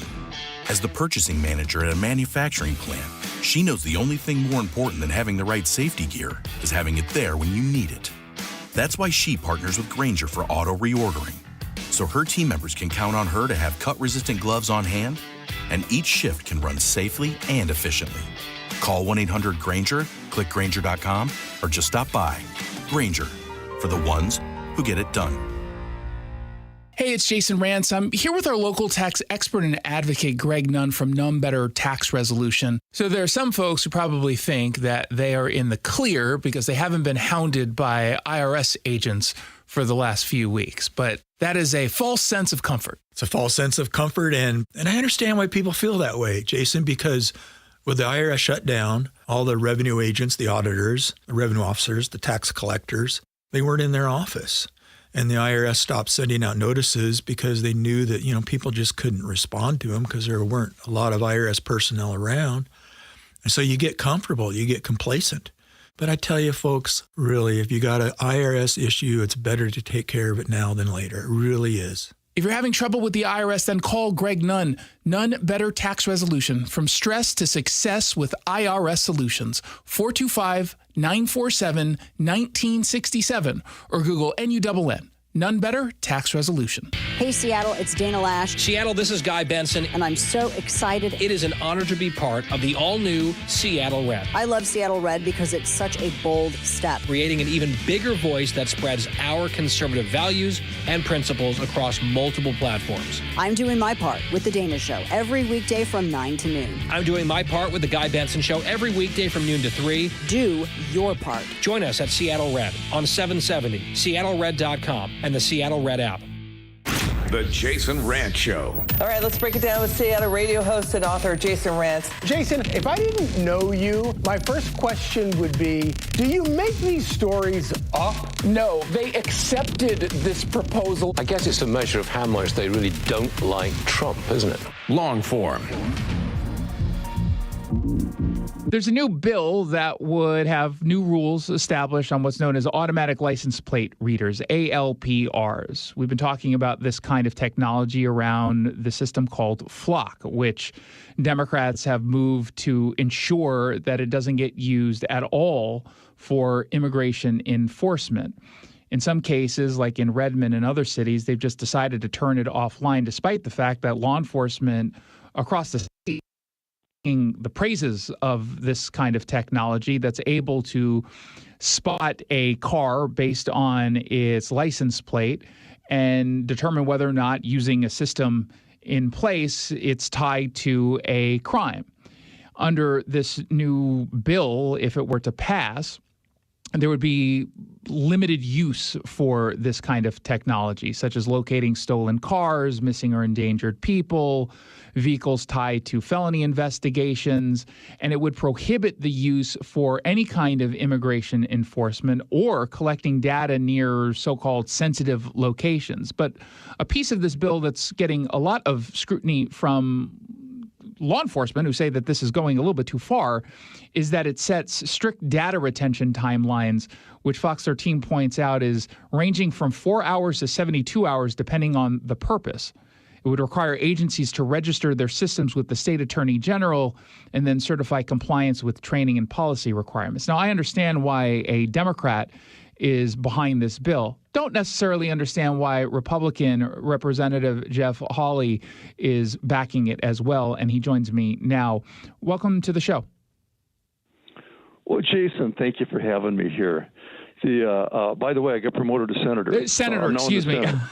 As soon as I said it, I was like, wait a minute. No, he's a state senator. No, much for details. God. So I'm kind of slow in the uptake here, but I get the feeling you don't like this bill. I don't like it at all, but I wanted to talk directly to you because I like you. I trust you.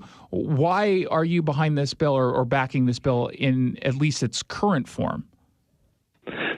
Well, we're about to open a bit of a conversation here, so I hope you'll let me just go on a flow here and explain what I'm doing. So, if I was on the stand and you were, I'm a career police officer, retired Spokane PD, so I'm poking fun at you here. But if I was on the stand, I'd ask you, well, counselor, which one of those questions you want me to answer first? You throw out just a mouthful there. Let's talk about a couple of things. So you go all the way back to 2024 when we actually put together House Bill 2384 that it got passed into law, and that established moving beyond school areas, school zones, this kind of thing, work zones here, allowing the use of cameras all over the place. And FLOC is not an acronym. FLOC is actually one of the contract providers. It's a company out there, along with several others that provide this service. I railed against it. I 15 years as a detective, and I found that, and let me go ahead, total honesty here. Of those 15 years I was a detective, all those years I was concurrently a licensed attorney in the state here. So I had kind of a schizophrenic view of things going on in front of me. I had to make decisions very quickly, and yet at the same time, I'd have sometimes conflicting perspectives on things. Well, when 2384 came up, I disliked that a lot because what that's doing is that's allowing data retention for the purposes of traffic safety under the auspices of traffic safety. But it set up kind of a surveillance state, and I traveled to Finland with the chair and several staff from the Transportation Committee to look at exactly how something like this was set up, and what I saw being implemented here was inconsistent with what a free society is in Washington. I mean, you do things when people act badly, you investigate them when they do things in front of you. I get that, but the whole aspect to have an electronic surveillance that is data kept in perpetuity bothered me, and I was clear about that in my floor speech. So when this came up, Yasmin Trudeau, a Democrat of all people, says, "You know something? Yeah, I'm socially progressive on issues, but at she's the also same anti-police." Oh yeah, I'll give you that. Yeah, I'll give you that. But socially progressive at the same time. But she says it makes the hair in the back of my neck crawl. We're talking about government surveillance because it could be used depending on who's in power. Can be used, either direction on that, depending upon what purpose you have and agenda you have in mind. But this does more than just limit, the circumstances to your concerns, and I think that those are fair and valid concerns. I mean, let's start with just one piece of this. You're getting me. You're going to go right to the conclusions here. You got to let me set the foundation a little bit, counselor. And so what happened is she started reaching out to Washington Council, Police and Sheriffs, the Association of Sheriffs and Police Chiefs, and trying to get people involved in the conversation. Well, it was kind of dead airspace. And she contacted me, and I'm well aware that there's about half the states in this country have some sort of a construct, on the use of electronic surveillance on the citizens out there. And several of the states currently have this issue in litigation as we speak. And so I said, what do you hear from walk-ups? What do you hear from WASPIC? And she says, nothing. People aren't getting back to me with information. She said, would you be interested in this? And she told me something that caught my attention. She said, I need to get something in progress here. She said, at the same time, I'm extremely willing to work with people to come to an appropriate solution for this issue so we have the protections that are necessary. At the same time, we have the ability to preserve evidence. We have the prosecutor's timeline that will be addressed, making sure that they have the ability to use the information available, the access points, these kind of things, exemptions in this. She said, but I don't know what that is. I said, well, I'll work with you on this. And we dropped the bill. Well, the bill just sets something that's sort of a bread and butter starting point. And she appears to be, very willing to figure out how to actually make this work so it doesn't do damage, but actually at the same time provides the protections that you sort of see and has been litigated in our state constitution. I think. But how do you know you're not being used by the senator for your law enforcement background and to give the appearance that this is going to always be some sort of bipartisan bill when you acknowledge she's not a pro-police lawmaker? I mean, this someone who's the opposite. She's anti-police. She has pursued a whole lot of soft-on-crime bills. Why would you presume, number one, she's coming to you in good faith, and number two, this is actually going to do anything to ensure that we're keeping people safe while also going after bad guys? I mean, one of the criticisms on the 72 hours for holding on to the video evidence is that, well, a criminal could just sit tight for 3 days and then, bam, you just deleted the evidence that could be used, or any of the intel that could be used to capture the person. Oh, there's all those potential abuses out there. But to have a finished product come out of this here that would have appropriate use and yet not would address those problems as we change a bunch of the timelines and bread and butter parts of the bill is why I'm here. Look, you can duck and cover and be pure in politics in the legislature and do nothing other specifically than vote an ideological perspective. You can realize that you're so far in the minority that you're about one seat away from they're having a supermajority, and you can try and apply some asymmetrical tactics, which means you throw yourself under the bus. If you can take something that's bad and make it less bad, sometimes you have to do that at your own risk. But what are you making less bad about the bill? Because I'm involved. I'm a co-sponsor to the bill here. No. I got that part. That part I understand. But hold on one second, because I want to make sure that we're just getting to the point on this. There's a lot of items within the bill as it's been presented. Are you working specifically to change parts of the bill as written, or is what's written a result of you being involved and getting rid of aspects that maybe people would find more controversial? Even more controversial than what's there. Try hard to find something that's more controversial. Okay, but I guess my point is, how are you making the bill better then? No, that's the whole point. This thing hasn't even got a hearing yet. Okay, but still, how are you trying to? What specifically are you doing to make this bill better? Jason, you can't change anything without the legislative process. No, I got that. What parts of this are you trying to change then? Or what parts would you try to change once it gets a hearing? Yeah. Oh, the timelines on this, obviously. The bill is intended to protect against, constant sweeping surveillance using license plate readers. And the whole concept of the government having increasingly sophisticated technological capabilities, being deployed, that kind of thing. Sometimes it's a bit eerie, and you do things out there that are prophylactic on that to try and at least control it or set rules up around that. So one of the things I want to keep working on a retention schedule. I'm going to push for a longer retention period that's workable for law enforcement locals. We don't know exactly what that ask is going to be until we have the hearing, until you have WASPIC and WACOPS show up and actually tell us, when they hadn't before it about this. And I've talked to the prime sponsor about working on this point specifically. And there's things out there that are good parts too. I mean, for example, some of the areas that schools, churches, reproductive health care. Nobody ever films anybody, going in for reproductive health care that might be controversial depending upon your perspective. But they sure as heck are checking out the people when there's protests there. But isn't the whole idea of these kinds of systems, it's to collect the data associated with like a license plate that is tied to a felony suspect? And if a felony suspect, we'll go all in the worst case, a murderer, is driving a vehicle past a school or a Planned Parenthood or wherever, what would be the harm in collecting that data to catch that bad guy who happens to be driving by one of these locations, even though you're not intending to and under the rules would not be surveilling those areas? And you're talking about a Plainview doctorate out there. Understood. Well, well stated. The problem is that when you use things that are just like icons or talking points for stolen vehicles, for missing persons, for outstanding felony warrants, for parking enforcement, for real-time traffic information, these kind of things, those are arguably absolutely appropriate uses of the system.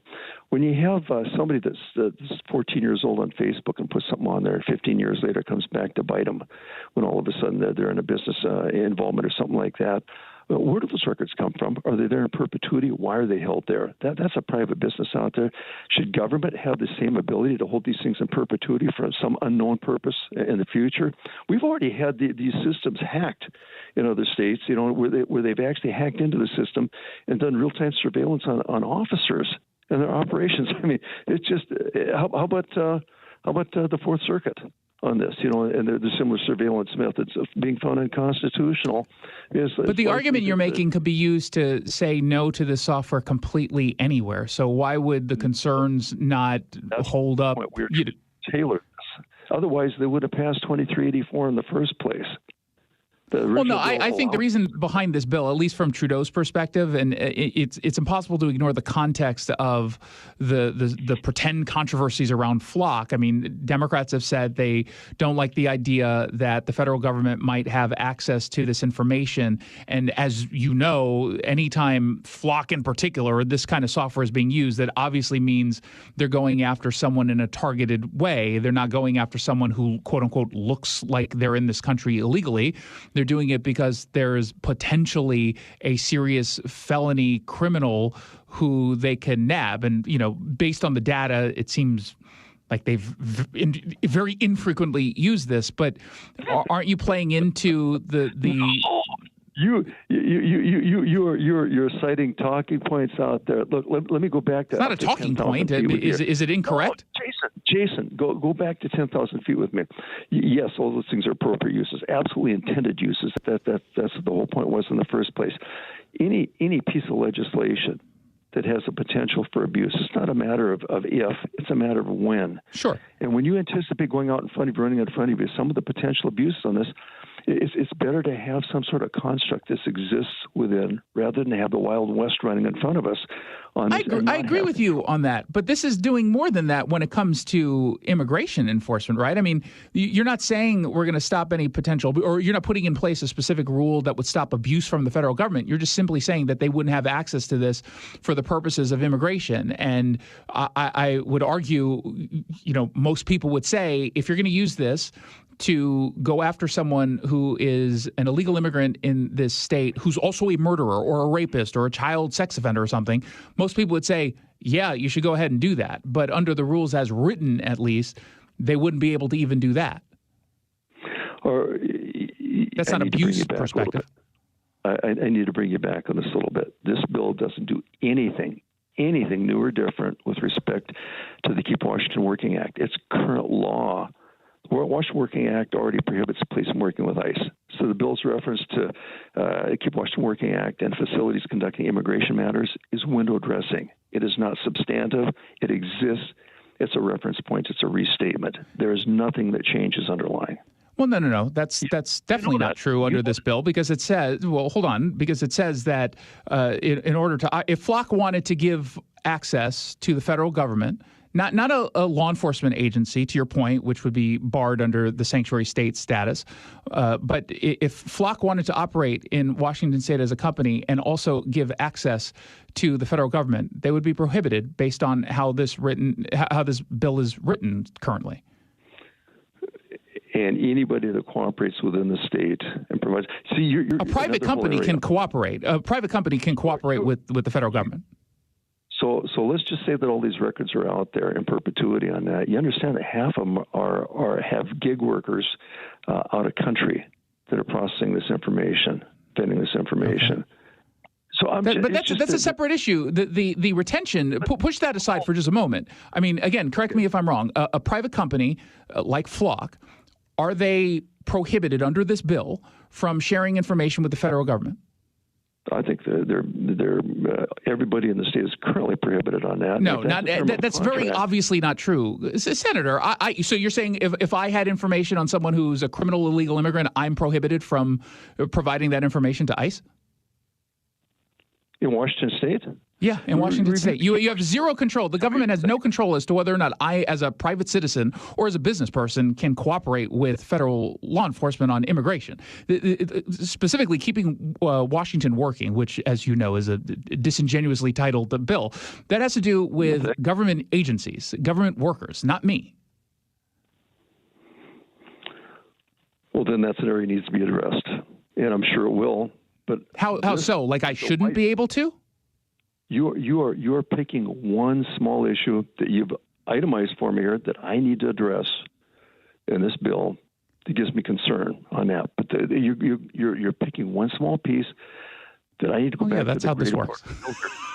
Well, come on. That's your job. You're supposed to do that. Come on, Jason. Well, all of us are supposed to, and you are too, right? I mean, you're supposed to pick apart these bills and see what makes sense and what doesn't. If I wasn't involved on this, you think I'd have a voice and be able to do so?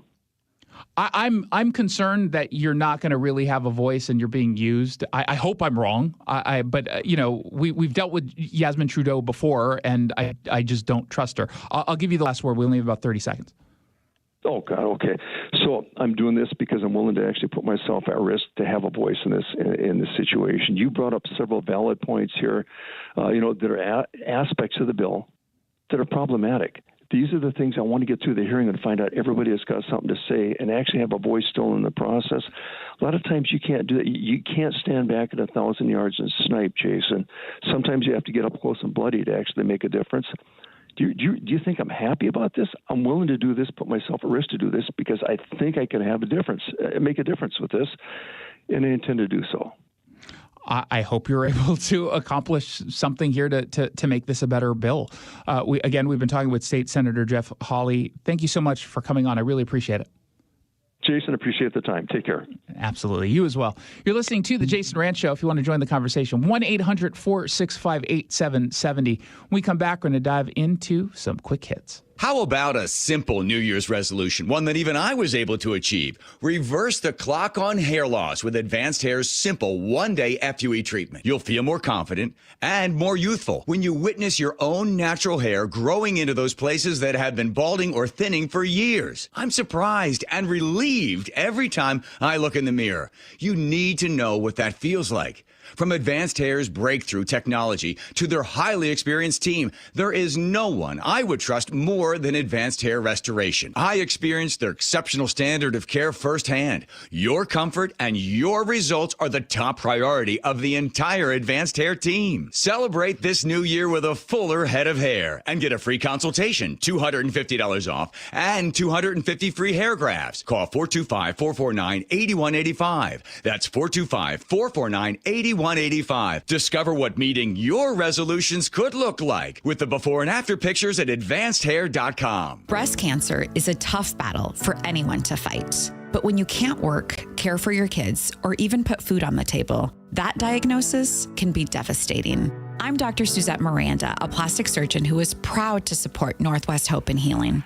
Our mission is to provide a lifeline for breast and gynecologic cancer patients. We cover essentials like food, utilities, and childcare, so patients can focus on healing. For more than 25 years, Northwest Hope and Healing has distributed over $3 million to thousands of local cancer patients, and you can help make a difference in our community. Join us on Saturday, January 31st, for Cork, Fork, and Support, an afternoon of fine wine, gourmet cuisine, and inspiration at Mary Hill Winery in the heart of Woodinville wine country. Get your tickets now for Cork, Fork, and Support on January 31st. Go to nwhopeandhealing.org to learn more. That's nwhopeandhealing.org. Thanks for calling CM Heating. Aren't you the company that gives away free furnaces? That's us. Buy a qualifying high-efficiency cooling system and the furnace is free. Wow. Yeah, and our home comfort advisors are tax credit and rebate specialists, so they'll handle the rebate for you. Go to CM Heating for better comfort, lower bills, and a free furnace you'll love for years. Get your free estimate for furnace replacement at cmheating.com. And remember, for furnaces, fireplaces, hot water, and total home comfort, including electrical, there's no beating CM Heating. This is a special alert to all Americans who own a vehicle with less than 200,000 miles with an auto warranty about to expire or with no warranty coverage at all. Due to a decline in the economy, CarShield is announcing a low-cost month-to-month vehicle protection plan that is now available to the public to save any driver out-of-pocket expenses on future auto repairs. Call now to find out how you can pay almost nothing for covered auto repairs. Yes, you heard that correctly. Pay almost nothing for covered auto repairs. An open phone line has been established for all drivers to call for a free quick quote. Call 800-292-4541 now. Drivers who are covered will not have to pay for covered repairs again. This protection plan is at an all-time low. Additionally, drivers who activate this vehicle protection today will also receive free roadside assistance, free towing, and car rental options at no additional cost. Call us for your free quick quote today. 800-292-4541. That's 800-292-4541. What do you have to lose? Call 800-292-4541. Again, 800-292-4541. Mitch here at Leathers, Washington's most eclectic home furnishings resource. There's a lot of chaos in the world, so take a break from social media and self-serving politicians. At Leathers in Issaquah, our design professionals will guide you to a happy place by elevating your home environment. More than leather, choose from the latest fabrics and solid wood, something for every room in your home. Our guaranteed low prices, quality, and service will lower your blood pressure and be kind to your wallet. So check the chaos at the door and come experience a Zen moment at Leathers in Issaquah. The Jason Rantz Show. Bring in Jason Rantz, Seattle Red 770 AM host, and also SeattleRed.com. Jason, great to have you with us. Jason, Seattle is just continually ground zero. Yeah, and this is really the Pacific Northwest is ground zero for all this nonsense. USA Today is mocking the far left. The quick hit. Washington Democrats keep insisting that letting biological males compete in girls' sports is somehow settled. And their position is not just legally airtight, it is compassionate. And yet suddenly, they're finding out that it's not the case. U.S. Department of Education is now investigating 4 school districts for potential Title IX violations over trans athletes, which tells you just about how clear this whole, well, it's airtight, all of this is. They were always lying to you. They got away with what they were getting away with because the Biden administration was politically on board. They're finding out really how they're on the wrong side of this, and it's pretty obvious.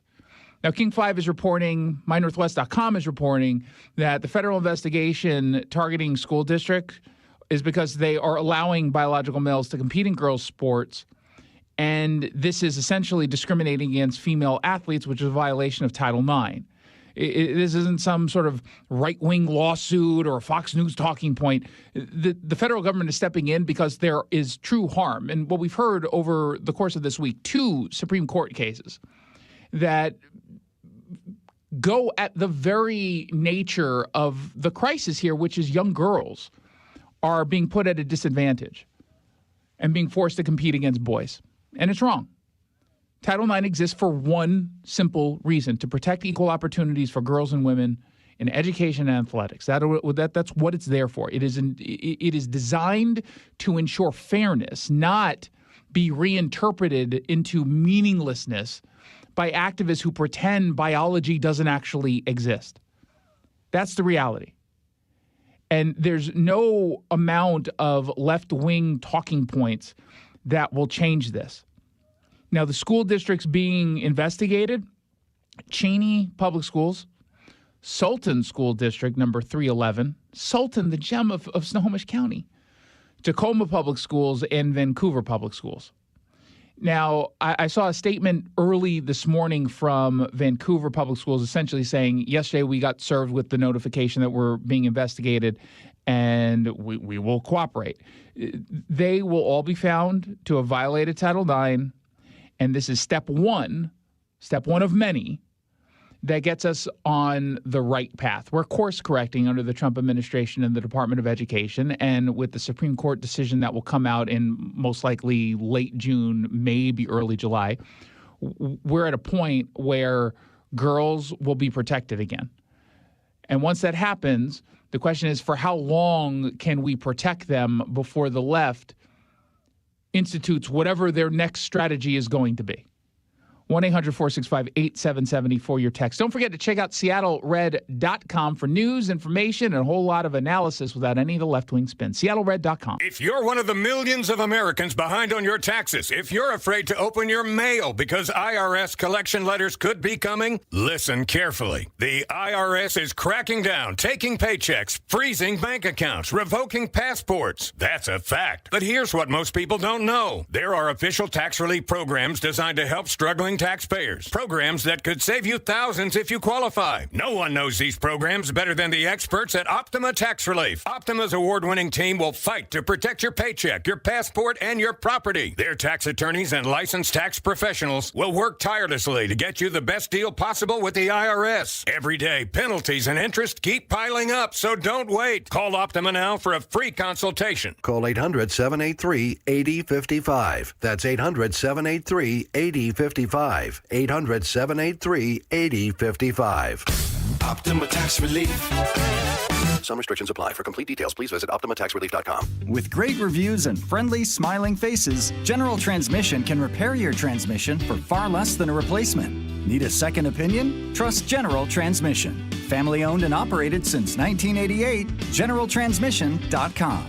Do you need glasses or contacts and you're now at the age where you also need readers? K2 Vision RLE is the permanent solution to eliminate the need for all those. Hey, it's Doctors King and Kopstein from K2 Vision. Andy, for those nearing age 50 or so, refractive lens exchange can be a great alternative to LASIK. That's right, Joe. K2 Vision RLE is a terrific permanent solution for a lifetime of great vision. The older we get, we experience the dysfunction of our natural lens, which affects both distance vision and requires the use of reading glasses. Plus, after K2 Vision RLE, you will never develop a cataract. And like LASIK, K2 Vision RLE is quick and painless. The question is, which procedure is right for you? After replacing more than 100,000 failing lenses, we have the experience to tell you if it's your right time for RLE. Schedule your free Zoom consultation with us about K2 Vision RLE to get your eyes seeing young again, permanently. Go to K2VisionRLE.com, K2VisionRLE.com. Is it time to get your home sold? Nick Southard with Upgrade Realty here. Selling hundreds of homes for over 25 years has taught me presentation is everything. Picture amazing photography, designer staging, and maximum exposure. With my luxurious marketing, you'll sell fast at top dollar and save thousands in fees for just 1% listing commission. To learn more, visit upgraderealty.com. Upgrade your listing for 1%. Upgraderealty.com. Hey, this is Pete from Home Matters. Tune in this weekend when we'll talk with local business owners about everything in and around your home. Join us on Saturdays from 2 to 3 right here on Seattle Red, or listen to the podcast on mynorthwest.com. Start the new year taking active liver supplements from New Nordic. Online at Amazon or NewNordicUSA.com, or at CVS, ShopRite, Meijer Grocery, or Wegmans. Seattle Red on 770 KTTH Seattle, 97.3 KIRO-FM, HD3 Tacoma, Seattle, 94.5 K233 DT Eastlake, 33 BU. Another round of violent protests in Minneapolis. I'm Lisa Lacera, Fox News. This coming after a shooting last night involving an ICE agent. Anti-ICE protesters throwing fireworks, bashing windshields, and spray painting cars. Even stealing a gun safe right out of a law enforcement vehicle. The latest unrest comes after federal agents say they were ambushed while trying to arrest a criminal illegal immigrant from Venezuela.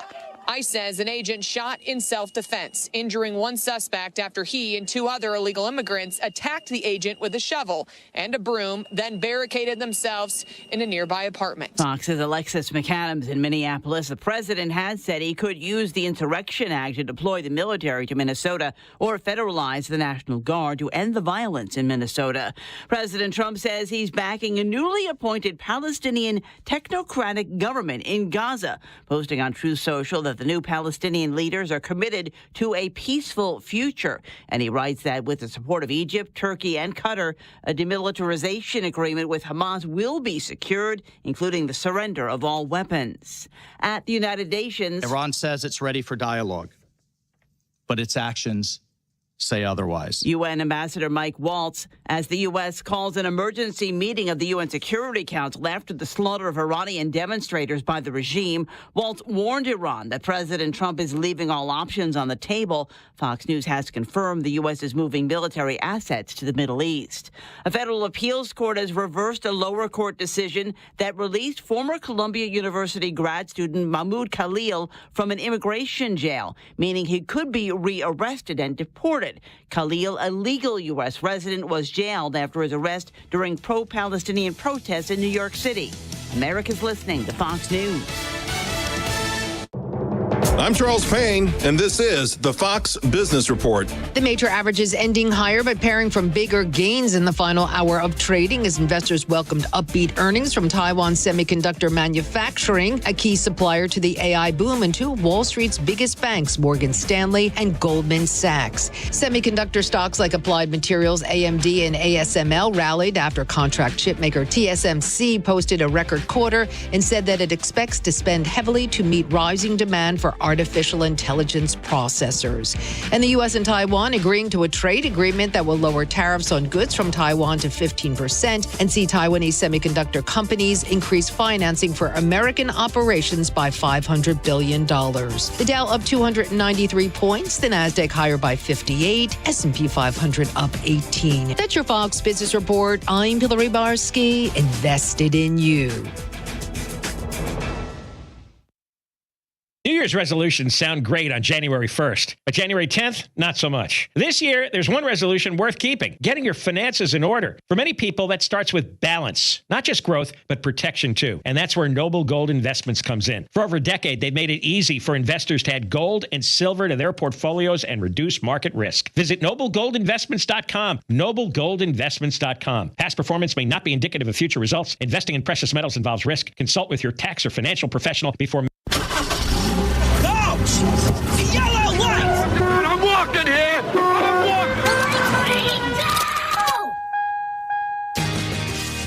Good afternoon and welcome to the Jason Rantz Show. We are here on Seattle Red 770 AM, recording here in New York as I am in town for CNN, which means I get to yell at liberals tonight. We got a lot planned this hour of the show. We'll get into SCOTUS, Supreme Court, finally coming to the rescue when it comes to trans athlete bans. One law in Idaho being discussed today, but this is really about what's going to happen nationwide. But before then, we are day 2 of the legislative session in Washington state. And of course, Democrats are up to their shenanigans. That's what's trending. Brought to you by Legacy Group Capital, Common Sense Lending. What's trending? Let's get political. Washington Democrats are advancing a bill that local media is going to take the bait on. And I really, really hope that they don't, although I fear that they will. This is a bill that would limit when law enforcement can cover their faces while they're on the job.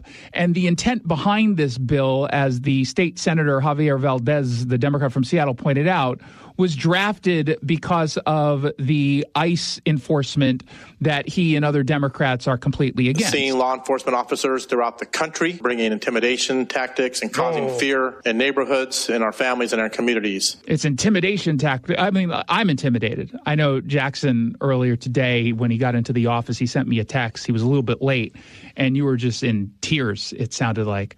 Just like, I can't. I'm just so intimidated by the idea of law enforcement. That's why, because they're coming. First, they go after the immigrants, and then they come after us, which, of course, is not going to happen. The problem, of course, with this bill is that it is, can we call this, Jackson, a kind of a fake bill? Like, it's a real bill, but it does absolutely nothing when it comes to federal law enforcement. Do we all understand why? I know not everyone has taken a Constitutional 101 course, but you know the basic concept here, right?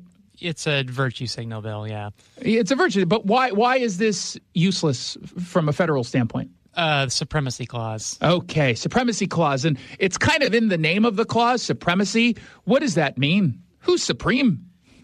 The federal law supersedes state law. 100% of the time.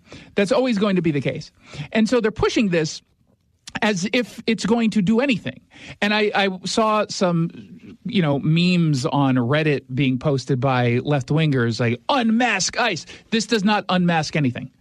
This doesn't unmask anything. In fact, all you have to do is go to California, which passed the exact same law, but it's gone absolutely nowhere because the locals have zero impact whatsoever on whether or not you're going to be able to force federal law enforcement from taking off their masks. This is a made-up issue.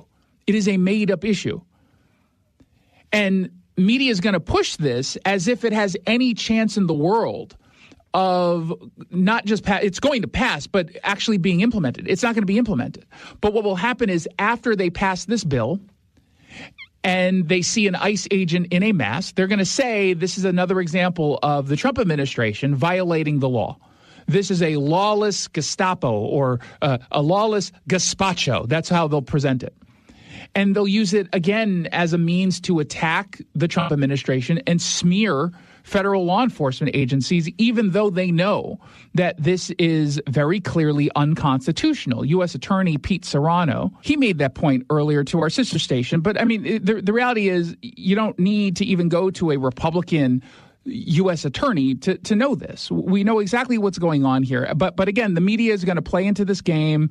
They're going to pretend otherwise. Now, at the same time, an issue that I think they ought to pay attention to, they're almost going to completely ignore and not amplify the messages on or point out that Democrats are acting clearly, again, unconstitutionally.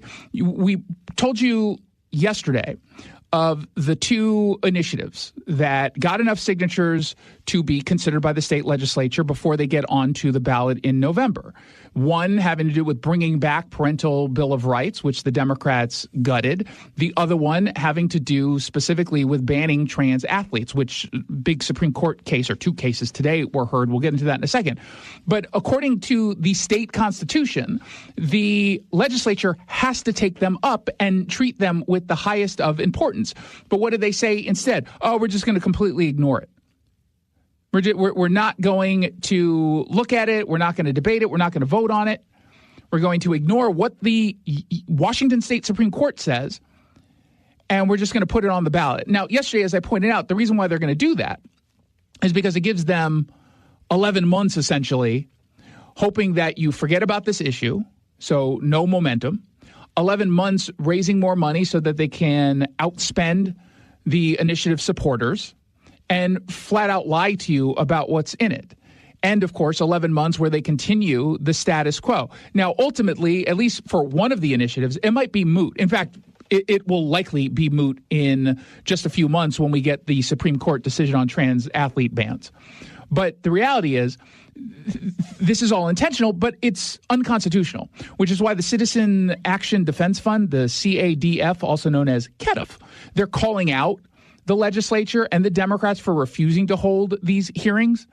And they're pointing out that nearly 500,000 Washingtonians signed the petitions. And they're not supposed to just ghost them. They're required to either pass them as they're written, reject them as they're written, or simply send them to the voters. That's it. That is the process that they're supposed to follow.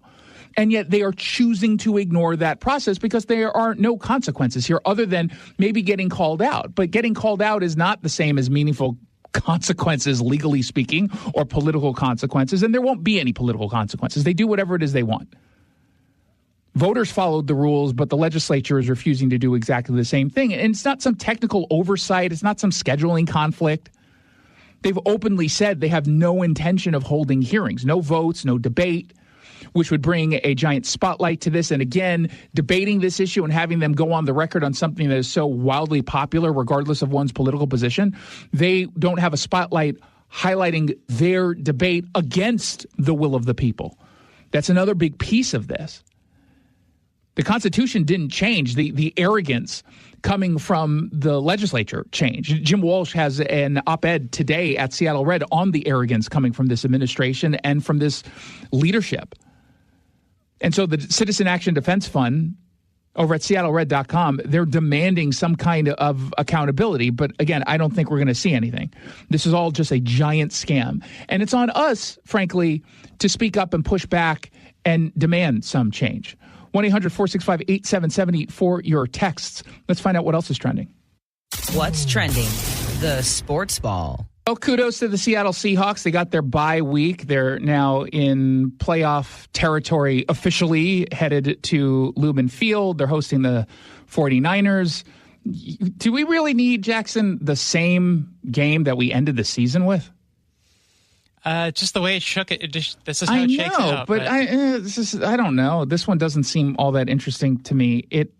Is it fair to say that the Seahawks are the favorite? Yeah, I think in Vegas the spread is they're favored by 7.5 points, so a touchdown. And I know what a touchdown is. Well, maybe other people don't. I don't know. Who doesn't know that? And first of all, it's not a touchdown technically, right? It's a touchdown and a field goal. Dummy. A touchdown and an extra point, yeah. Yeah, well, I'm just Plus saying. half a point. And half a point. I always love it. How do they figure out the half point part? That I don't understand. How do you cover the spread when there's a half? Well, that's the thing is it's if it was only 7, you'd be like, oh, I could see them, winning by a touchdown. Then worst case, I push, I get my money back if it's exactly 7. But if it has to be more than a touchdown, that makes it harder, Yeah, okay. Well, in any case, they're playing the 49ers without Kittle, whose Correct. leg fell off or something. Tore his ACL. Yeah, same thing.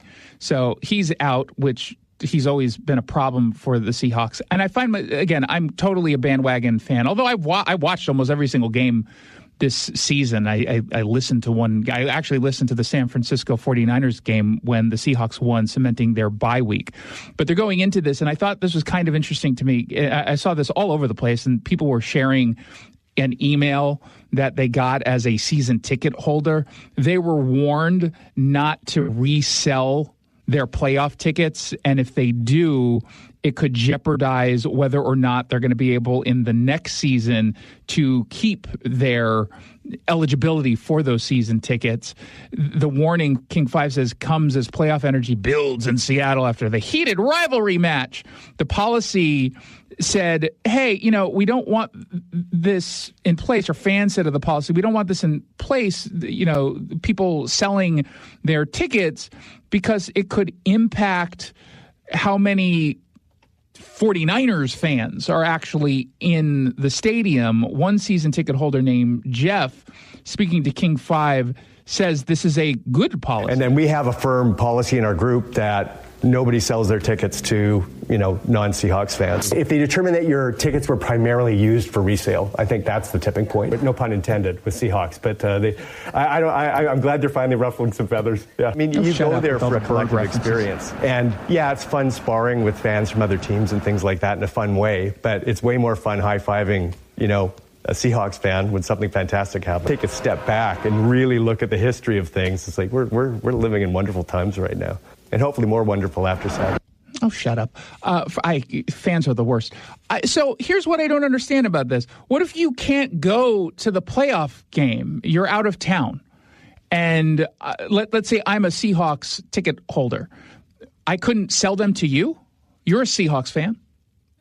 Well, maybe you could do it under the table, maybe, and then they would have no way of knowing. I guess, but just give it why to are a they friend just and be like, I get their point of going on to third-party tickets, but why are we just assuming it's going to be a 49ers fan who purchases the tickets? Wouldn't it be just as likely, if not more likely, since it's at Lumen Field, that someone who's a Seahawks fan would purchase? I don't know. Third party, I feel like for example, in the first game of the season when the Niners were here, there was tons of Niner fans.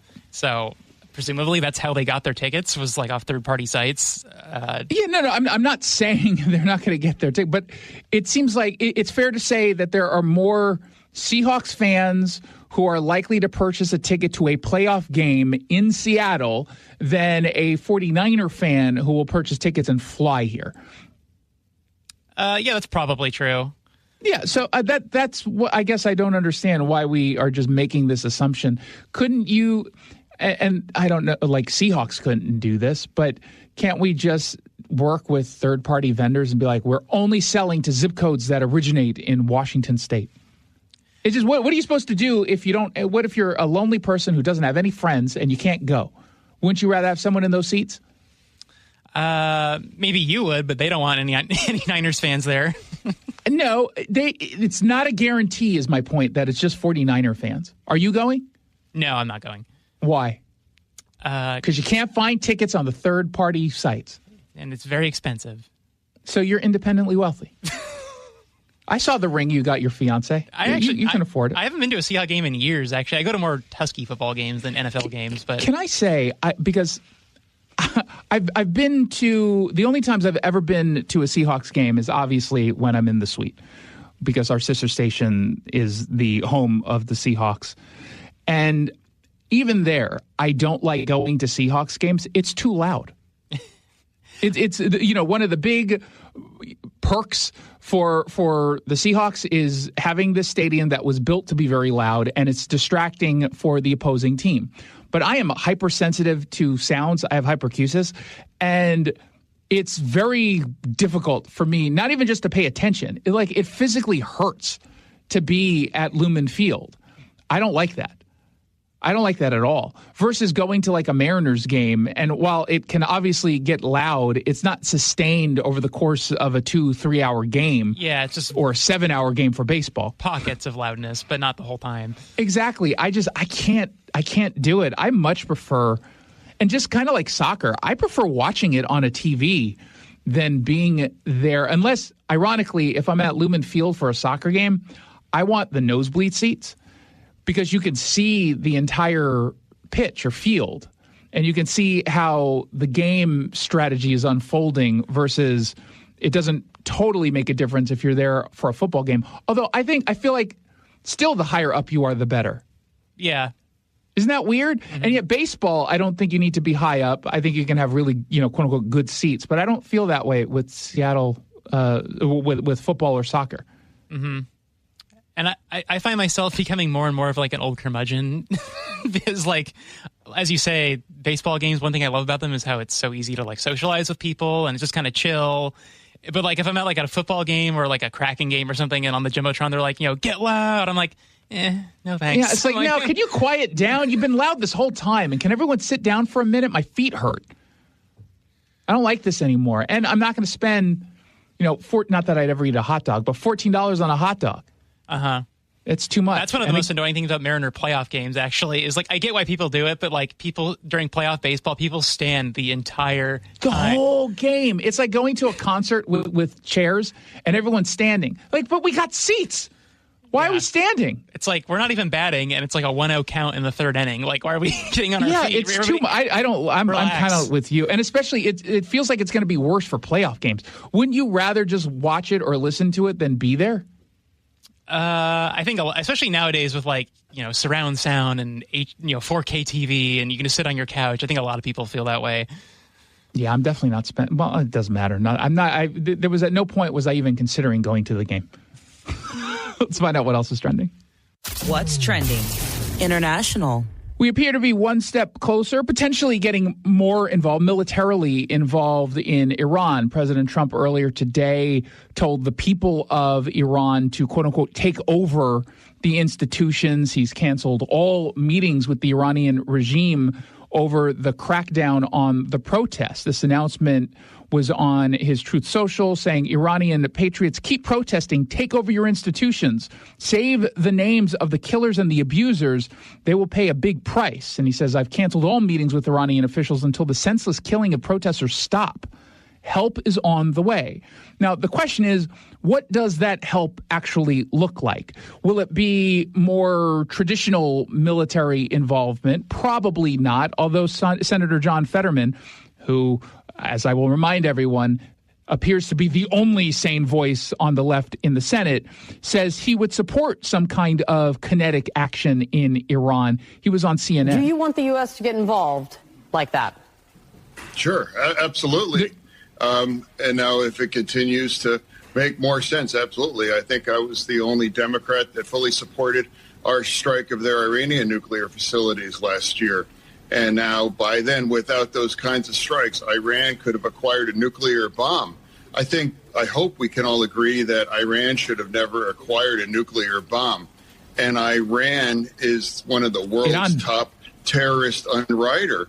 And now you have that poisonous regime now in spiral. So why wouldn't we want to support that? And those those brave protesters. They've killed probably more than 600 by now. So now, why would we want to have the kinds of targeted kinds of action that could break that regime? It seems pretty obvious that we're not going to have boots on the ground. We might get involved with airstrikes to, strategic locations having to do with their military infrastructure. I bet, and not because I have any special intel, obviously, on this, but I'm hearing a lot of people talking about the prospect of cyber chaos that we can create by hacking their system, infiltrating their systems. And perhaps that's what we end up doing, that this is more of a digital warfare kind of bit to stop this regime from killing all of these innocent Iranians. To me, what's been really interesting about this is that, folks on the left who previously complained that the Trump administration hadn't done enough to deal with bad actors like Iran, and that we were leaning into this kind of isolationist position. And, in fairness, I think some people falsely portray America First as isolationist in general. America First is not isolationist. It means anything that we're doing is to the advantage of the American people. That does not mean that we never get involved in anything foreign. And Marjorie Taylor Greene, who's the dumbest of dumb, she seemed to think that, and that's in part how she broke up with the Trump administration. Specifically dealing with Israel, because she's an anti-Semite. But, I thought we said no to foreign wars. This is not a foreign war. What we're seeing are revolutionaries, the people of Iran pushing back in a meaningful way. And if we can help them, isn't it in our best interest for a weakened Iranian regime, especially if it means they might become a more democratic region? Because it's not just about Iran. This would send shockwaves into the Middle East.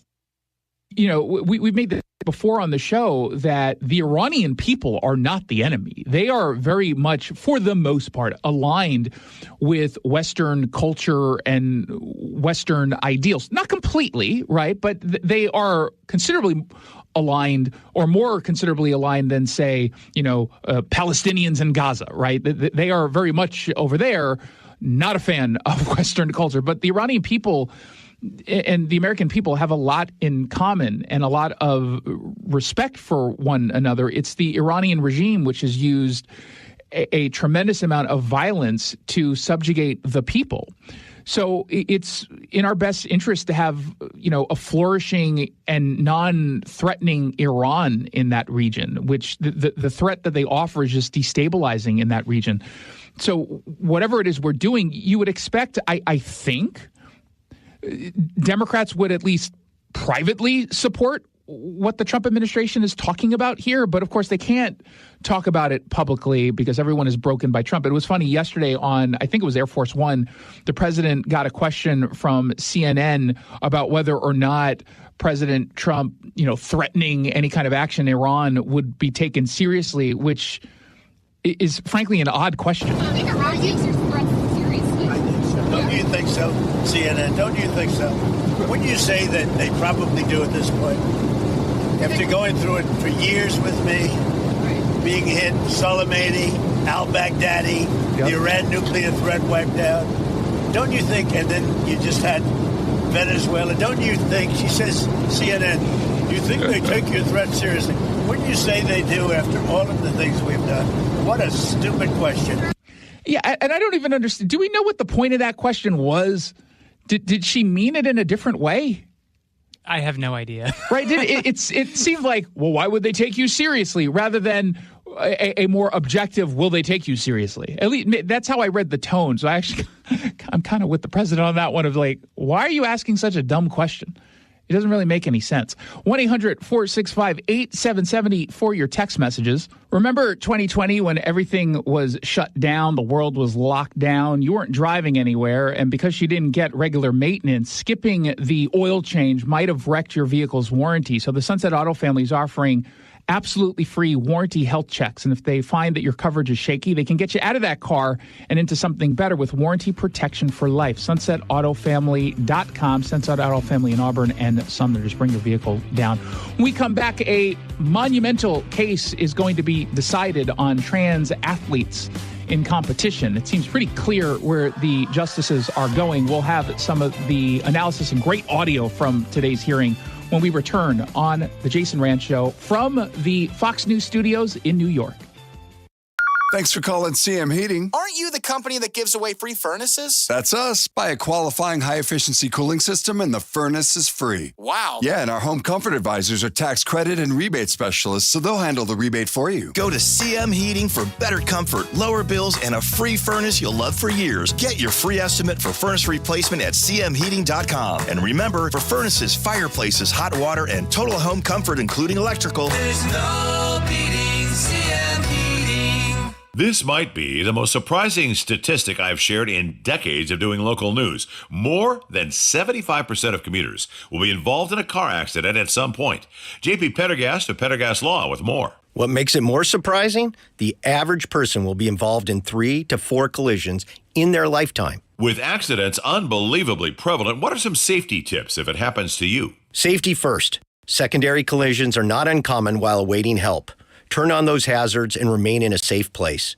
If a bystander witnessed the accident, capture their information and encourage them to remain at the scene. Seek medical attention immediately if needed, as delaying can be a costly mistake. Lastly, remember that statements made to police and insurance adjusters can affect your case. Collisions are more common than we'd like to think. If you find yourself in one, follow these helpful tips and then call my friends at Pendergast Law. If you or a loved one's injured in a car accident, call Pendergast Law. We can help. PendergastLaw.com. How about a simple New Year's resolution, one that even I was able to achieve? Reverse the clock on hair loss with Advanced Hair's simple one-day FUE treatment. You'll feel more confident and more youthful when you witness your own natural hair growing into those places that have been balding or thinning for years. I'm surprised and relieved every time I look in the mirror. You need to know what that feels like.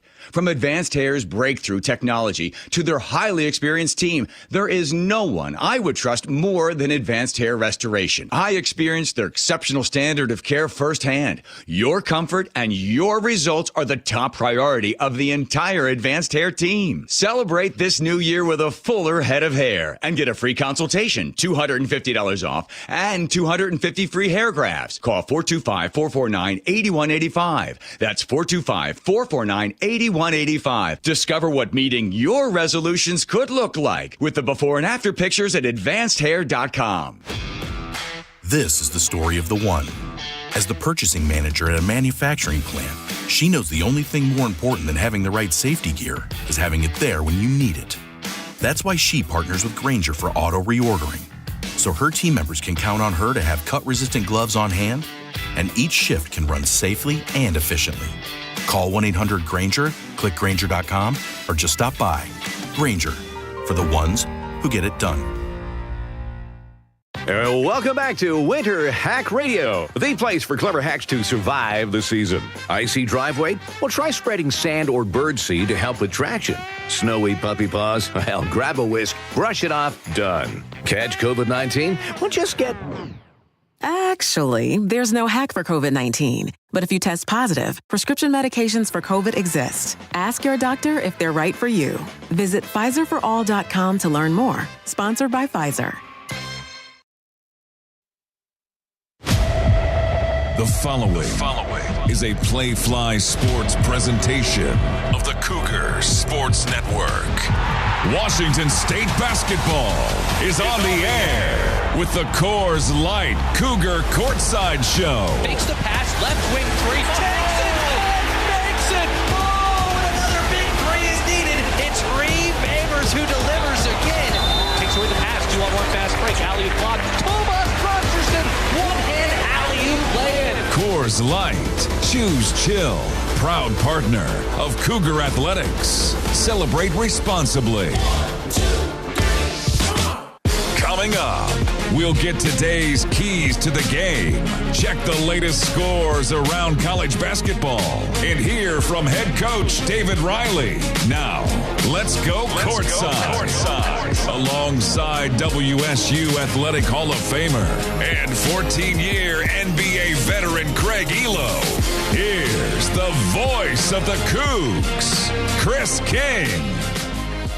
Good evening and welcome in courtside at Beasley Coliseum for tonight's matchup. The Washington State Cougars getting ready to host the 9th-ranked team in the nation, the Gonzaga Bulldogs. First of 2 regular season meetings between the Cougs and the Zags. Washington State comes into this game 8-10 on the season and 3-2 in conference play. For Gonzaga, Mark Few's squad has won 10 straight. They're 17-10 on this season. The only blemish to their record is a loss to now number 4 Michigan, but they have rattled off 10 straight victories since, and they are 5-0 on the season. As tough of a 2-game stretch as it comes in conference play, the Cougs, their last matchup, well, on the road against St. Mary's. Washington State, though, hung the second most on the Gales that St. Mary's has allowed this year. It was an 88-82 loss for the Cougs. Washington State found themselves down by 18 in the first half, but rallied within 3 in the second half. The Cougs had a season-high 19 assists, ended up with 40 points in the paint, but St. Mary's had that separation by knocking down 14 three-pointers, and they were a perfect 20 for 20 at the line. And here with Craig Elo and Eggs, this is a big challenge here tonight, but what a great opportunity. And already we look through in the stands. This is the most fans that we've seen pack Beasley for a game this year. Yeah, there's been a buzz. I mean, even when I came in and tried to find a parking spot, the crowds were outside just kind of roaming around out. And, yeah, hopefully we'll get them in here and fill up these seats. Well, we've got the head coach of the Cougs, Kirby Moore. He's here right now. Let's have him jump on. We'll pause on your keys to the game. How about this? We've got Kirby Moore joining us. Well, let him throw on the headset. But what a great atmosphere here tonight. And we've got the brand new football coach for the Cougs, Kirby Moore, joining us. Coach, how are you doing?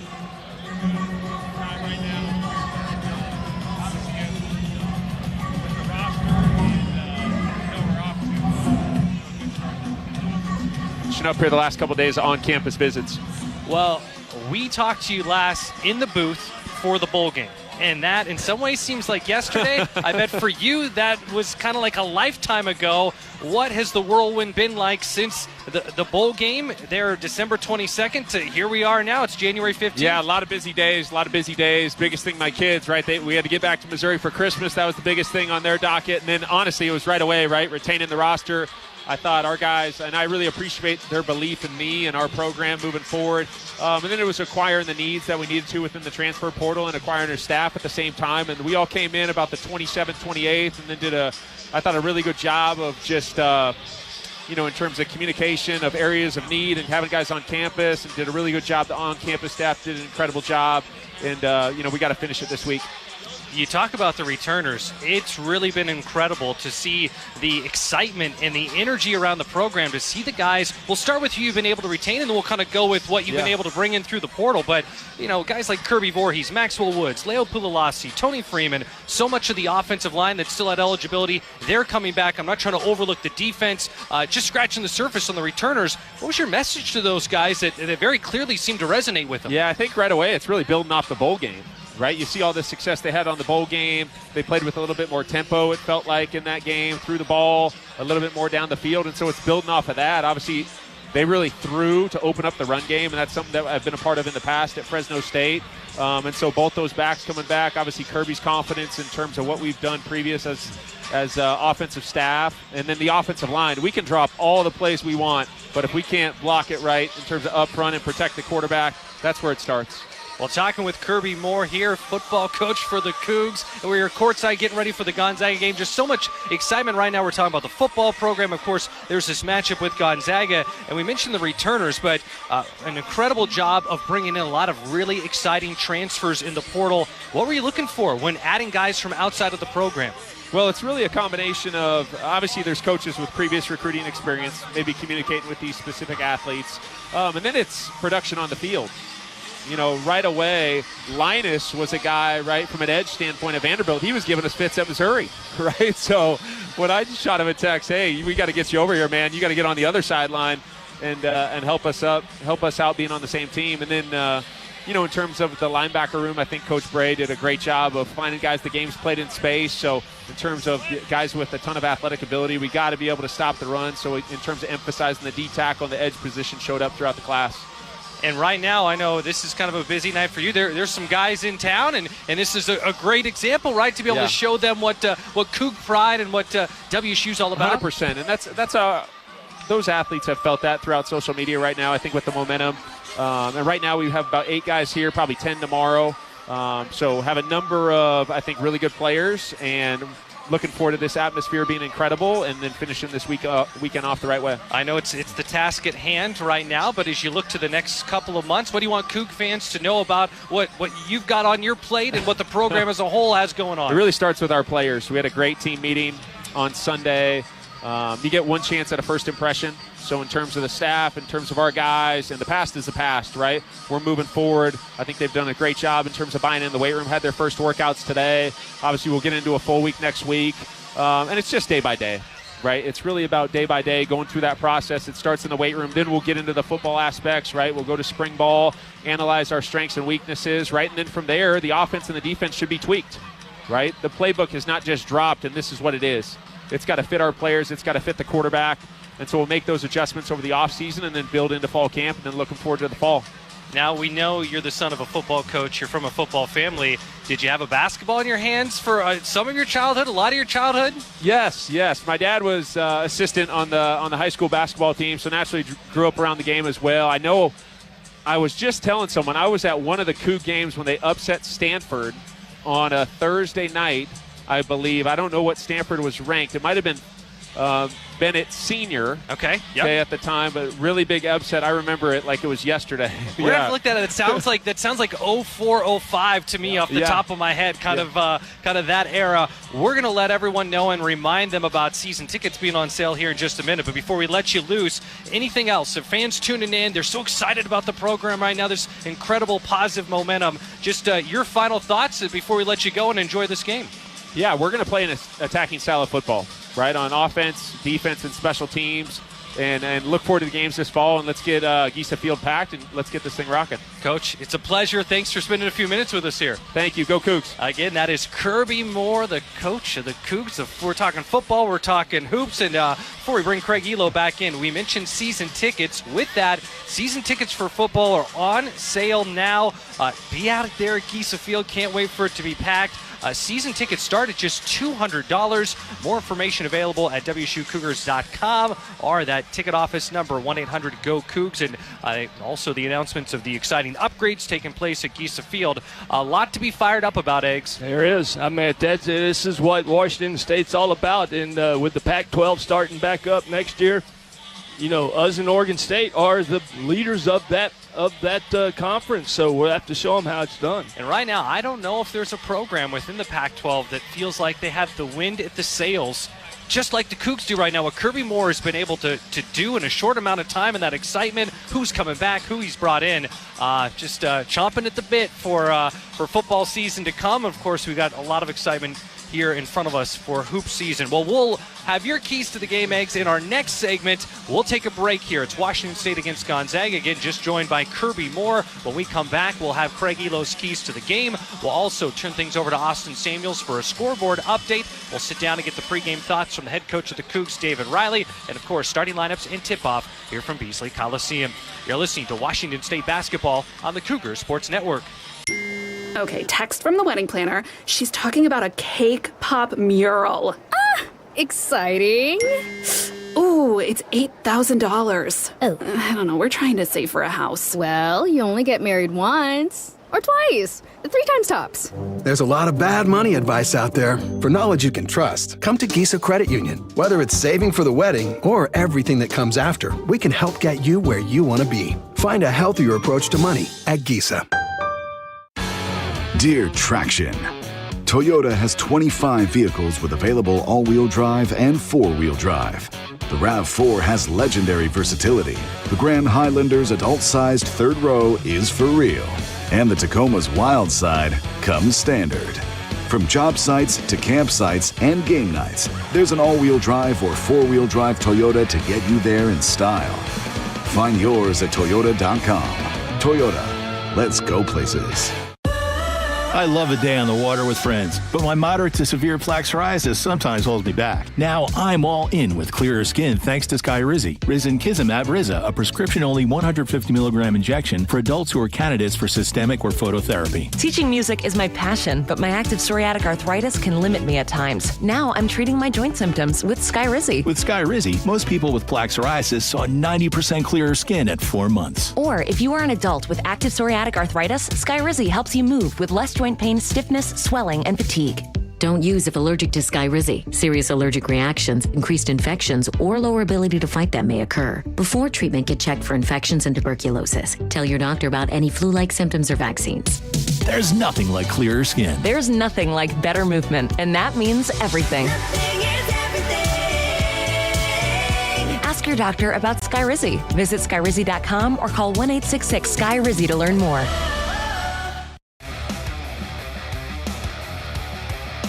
We're back at Beasley Coliseum. Chris King next to Craig Elo. Gonzaga in town. The 9th-ranked Bulldogs making their way to the Palouse. Washington State getting ready to clash with Gonzaga. And it's time now for Craig Elo's keys to the game. Eggs, we had to pause it with Kirby Moore joining us. But let's hear it. What do you think it's going to take? Obviously, the Cougs have a great challenge, but a big opportunity here tonight. Yeah, no kidding. I mean, it's a great opportunity to have Gonzaga come here first before we go there. But just want you to know, I brushed my teeth with Braden Smith. He played at Colgate. Yeah, and there you I go. used Ivory soap. And I can't say his last name, but Emmanuel Inachinte, who's in his second year now at Gonzaga. So he's seen an uptick in his time in year 2. So, yeah, I've used up everything that they have. So, and I did play in Cleveland for 7 of the 14 years, and that's where Still is made. Ah, okay, so, yeah. Yep. So I got a lot of control over Still vendors, too. So, but no, I totally agree with you. This is a great opportunity for I thought we played very well against the Gales. They were a very good rebounding team, almost 40. The number one guy that what was his name? The big guy that leads. That leads the WCC in rebounding. McKeever. Andrew McKeever. Yeah. So, and he did. He got his double-double or whatever, but I think rebounding is going to be very, very key tonight. We can't give up any second-chance opportunities for them. And then I've been watching this for over 25 years, and the fast break that he runs is the same as it was 25 years ago. And it's just the big guy running from one rim to the other rim, and then they call it sitting in a chair. We got to knock them off of that position, because if we knock them off of that position, then they got to go to their secondary, and that's where I think our defense can catch up. But if we allow the high-low, the post-dragging screens, then it'll be a very tough defensive night for us. But if we can knock them out of the paint on the initial break, I think we got a really good chance. This Gonzaga team, the Cougs are catching the Zags at an interesting time, and there's going to be a little injury news that we're going to get to in a bit. We're going to talk with David Riley. We record our conversation, right around a half hour ago, so it's not exactly live, but some news kind of coming in since then. We'll get to that coming up. But for Gonzaga, well, they're ranked 9th of the nation. They're 17-1 on the year. They've, of course, reached 26 straight NCAA tournaments. They have won at least their opening game in the tournament for 16 straight years. This is a potent offense. They have scored 80 or more points during their 10-game winning streak. That only loss this year coming to Michigan. Michigan now ranked number 4 in the country. This 17-1 beginning to the year is the 5th best start in Gonzaga history. And you think about all these loaded teams over the years, the deep runs they've made. This is the 5th best start in program history. They're led by Graham Ike. Ike is not only the top active scorer in the nation with over 2,200 points, he's the second active leader for career rebounds with over 1,000. Ike, the WCC Player of the Week, has won that honor for the 3rd time this season.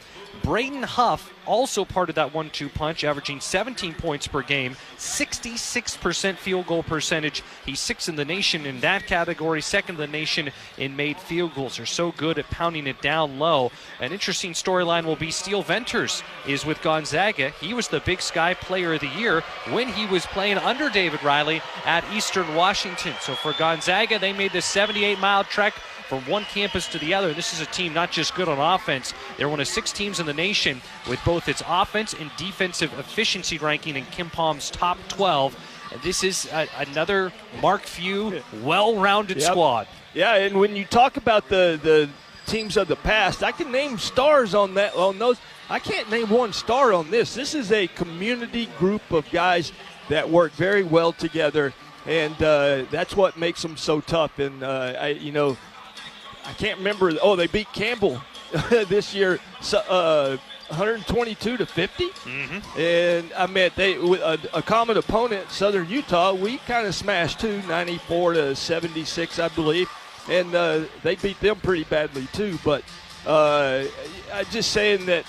You can't play the name on the front of the jersey. You got to just put that away. And I know one of the things, and I told you this before, that Coach Raveling said, come on, Craig, come to Washington State, help me beat UCLA. And now that they're in our Pac-12, they're moving with us into the basketball Pac-12.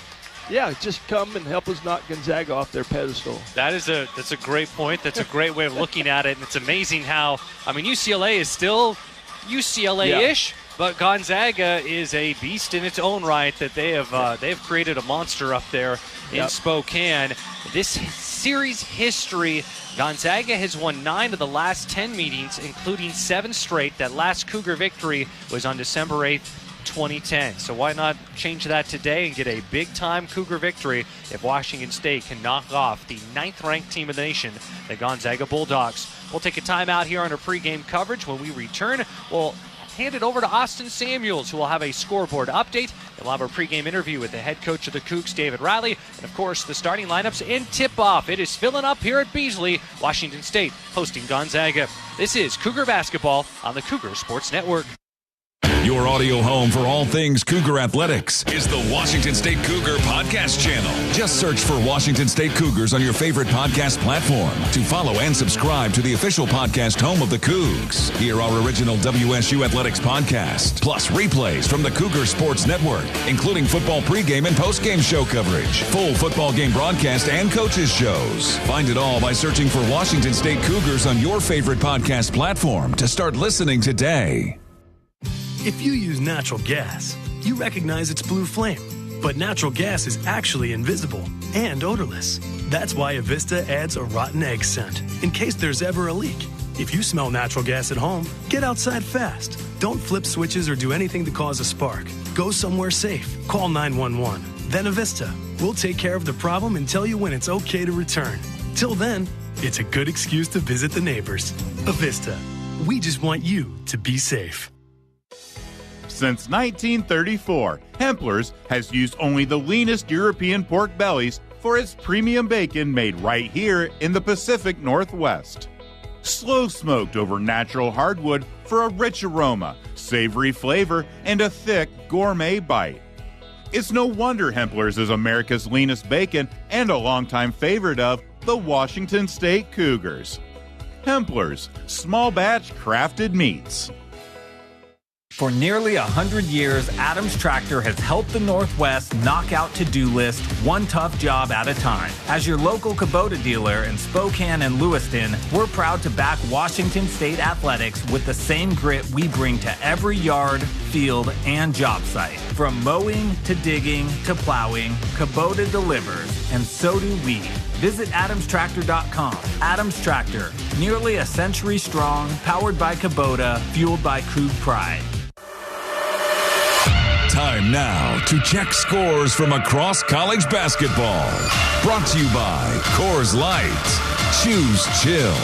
Proud partner of Cougar Athletics. Celebrate responsibly. We welcome you back to the Coors Light Cougar Courtside Show. Washington State looking to end a 10-game winning streak for the 9th-ranked Gonzaga Bulldogs here in Beasley tonight. It's Austin Samuels with you for a scoreboard update, and we start with the Washington State women, who are aiming for a big road win tonight, taking on St. Mary's in Moraga. The Cougar women off to a great start. They lead 16-10 at the end of the first quarter. They are 2-4 in league play, looking for a big win on the road. There's only one other game tonight in the WCC on the men's side of things. It's Seattle U at home taking on San Diego. The Red Hawks have won just one WCC game thus far, and unfortunately, it was a home win against Washington State that came back on December 30th. Cougs dominant on the glass in that game. Just such a poor shooting performance to get it done against Seattle U. They take on a San Diego team that sits at 2-4 in the West Coast Conference. That gets going at 7 o'clock Pacific time, so here in the next 10 minutes from Red Hawk Center in Seattle. The Cougs' next opponent is the San Francisco Dons. They sit right now at 12-8 overall in the year, 4-3 in West Coast Conference play. They are not in action tonight. They're coming off of a 14-point loss to St. Mary's on Tuesday. The Cougs match up with the Dons coming up on Sunday afternoon, 4 o'clock Pacific time in San Fran. Washington State and Gonzaga here from Beasley Coliseum in Pullman. When we come back, our Chris King will sit down with the head coach of the Cougs, David Riley, after this. You're listening to Washington State basketball on the Cougar Sports Network. Coors Light presents To Chill or Not to Chill. When your friend skips your favorite song on the playlist. End of friendship. Or choose chill because that song lives rent-free in your head anyway. And you planned ahead by bringing Coors Light to the party. And the sound of that ice-cold can cracking open was music to your ears already. Coors Light. Choose chill. Celebrate responsibly. 2024 Coors Brewing Company, Golden, Colorado. Schweitzer Engineering Laboratories is a high-tech global company headquartered in Pullman, Washington, with a mission of making electric power safer, more reliable, and more economical. At SEL, employees enjoy working in a fast-paced, innovative environment while enjoying the many benefits of living on the Palouse. SEL is seeking engineers for paid internships and full-time positions. Apply to join the growing SEL team today at selinc.com/careers. Look, I'm not going to tell you how to live your life, but if you're a WSU fan and you haven't switched your phone service to Cougs Mobile, you're passing up a slam dunk. Here's the deal. You get exclusive game day perks, and Cougs Mobile contributes to WSU athletics every time you pay your monthly bill. No contracts, no hidden fees, no reason to wait. Switch now to the only phone plan built for Coug fans and on the T-Mobile 5G network. Visit CougsMobile.com. Hi, this is Kate Bice, co-owner of Allegra Image 360 on Main Street in Moscow, the one-stop shop for your printing, signage, and marketing needs. After all the nasty winter weather, are your signs looking a little worse for the wear? We can design and install vinyl lettering, standalone signs, banners, graphics, and more. Stop by our Moscow office and see how our talented team at Allegra can help your business look its best for the spring sunshine. Time to learn about the cold, hard facts for today's game with head coach David Riley. Presented by Coors Light. Choose chill. Proud partner of Cougar Athletics. Celebrate responsibly. Now, with David Riley, here's Chris King. Cougs getting ready to host Gonzaga, and Coach Graham Ike, Braden Huff, they make an incredible 1-2 punch for Gonzaga. Both guys averaging 17 points per game. What will it take to keep those top two weapons for Gonzaga and the Bulldogs' ability to score in the paint as limited as possible here tonight? A little bit of everything. We got to have physical, great individual efforts defensively. We got to be ready to mix up some coverages and get to some double teams, and we got to be able to disrupt some rhythm and make sure that they're not able to run their sets and get those guys deep post catches. Gonzaga likes to play at a faster pace than especially what the Cougs saw in the last game against St. Mary's. How do you manage the tempo that the Zags are going to want to play with here in tonight's game? Well, first and foremost, we got to make sure that we're disciplined with our offensive rebounding and making sure that we're crashing into the right spots and slowing their pace and with their outlets. Like if you let them get to half court and then try to slow them down, it's too late. If you let their bigs get below the free throw line and then you start to wrestle, then it's too late. So we just got to do our job early, do our work early, and make sure that we're starting from the time the shot goes up. This is a Gonzaga team that's not only dangerous offensively, but they are stingy defensively. What does Gonzaga do best on defense to make life tough for opposing teams? I think that do a great job at disrupting other teams' offense. They put 2 on the ball with some of their ball screens, and they really rotate well. They have a plan for the rotations. I think that's number one. Number two, they do they're really disciplined. Like they're not just flying around with their heads cut off. They have a plan with all that. And I think at the end of the day, they prep the paint really well with Huff and EK down there, Roman and stopping teams from shooting easy twos. And then they got pretty long defenders that do a good job of the rear view contest and kind of making you score from the mid range and from 3. You said about that last game against St. Mary's that the Cougs are playing their best when the team's being themselves. What does being themselves for WSU have to look like tonight to have success against Gonzaga? Defensively, it's playing with force and guarding your man and talking. Like I don't think the game plan is crazy like a thinking game plan. It's a game plan where we got to play with force and be the best version of ourselves defensively. We're not trying to mix too many things up. I thought we did a little bit too much of that in the first half for St. Mary's. And then offensively, it's just making simple reads and not trying to make home run plays. Like Gonzaga, with their length, if they can force you into trying to make home run plays, that's where you turn the ball over. That's where you start forcing some things, and they can recover fast. Just got to string 3 or 4 good passes together, and that's what our offense is based on. Steele Venters was the Big Sky MVP in 2023, playing for you at Eastern Washington. He's been injured. He hasn't played the last 2 seasons for Gonzaga, but he's back healthy and playing this year. What's it going to be like facing someone that you know so well? I'm just happy he's back on the floor doing what he loves. It's a little weird watching film of him when you're getting ready to play against him. I'm sure there'll be some mixed feelings when he hits some shots on us, but I'm happy for him. He's a great kid, great family, not kid. He's a great man, great family, and really happy for him. 7th year of college basketball, right, when you factor in the years he's been hurt? Yeah. Well, as we put a bow in our pregame chat, what's your message to the team been about the opportunity in front of them and what it's going to take here tonight to take on the number 9 team in the nation? It's time to go get one of these big ones done. We've been in a lot of big games, and it's time for us to turn that corner. Appreciate the time as always. Best of luck. Go Cougs. RV buyers, it's a fact. Valley RV Supercenter is America's #1 volume Jayco store. And as their volume leader, Jayco keeps them supplied with all the models. Let's just say they have what you're looking for. Jayco Class A, B, and C motorhomes, fifth wheels, toy haulers, and travel trailers, including the best-selling trailer in the world since 2005, the Jayco J-Flight. And they all come with the best warranty in the industry. Go see them in Kent or visit ValleyRVSupercenter.com, where journeys begin. Cougs, to lead in the new Pac-12, we have to attack this together. Name, image, and likeness, NIL, is essential. It's how our programs recruit, retain, and elevate our student-athletes who don the crimson and gray. And now, you can directly support WSU NIL through our Cougar Athletic Fund. A tax-deductible gift to our Sport Excellence Funds powers WSU's NIL efforts, all in one place. Visit WSUCougars.com and select NIL in the drop-down menu to learn more. Go Cougs! Around here, it's all-wheel drive all year round, and Toyota has more choices than anyone.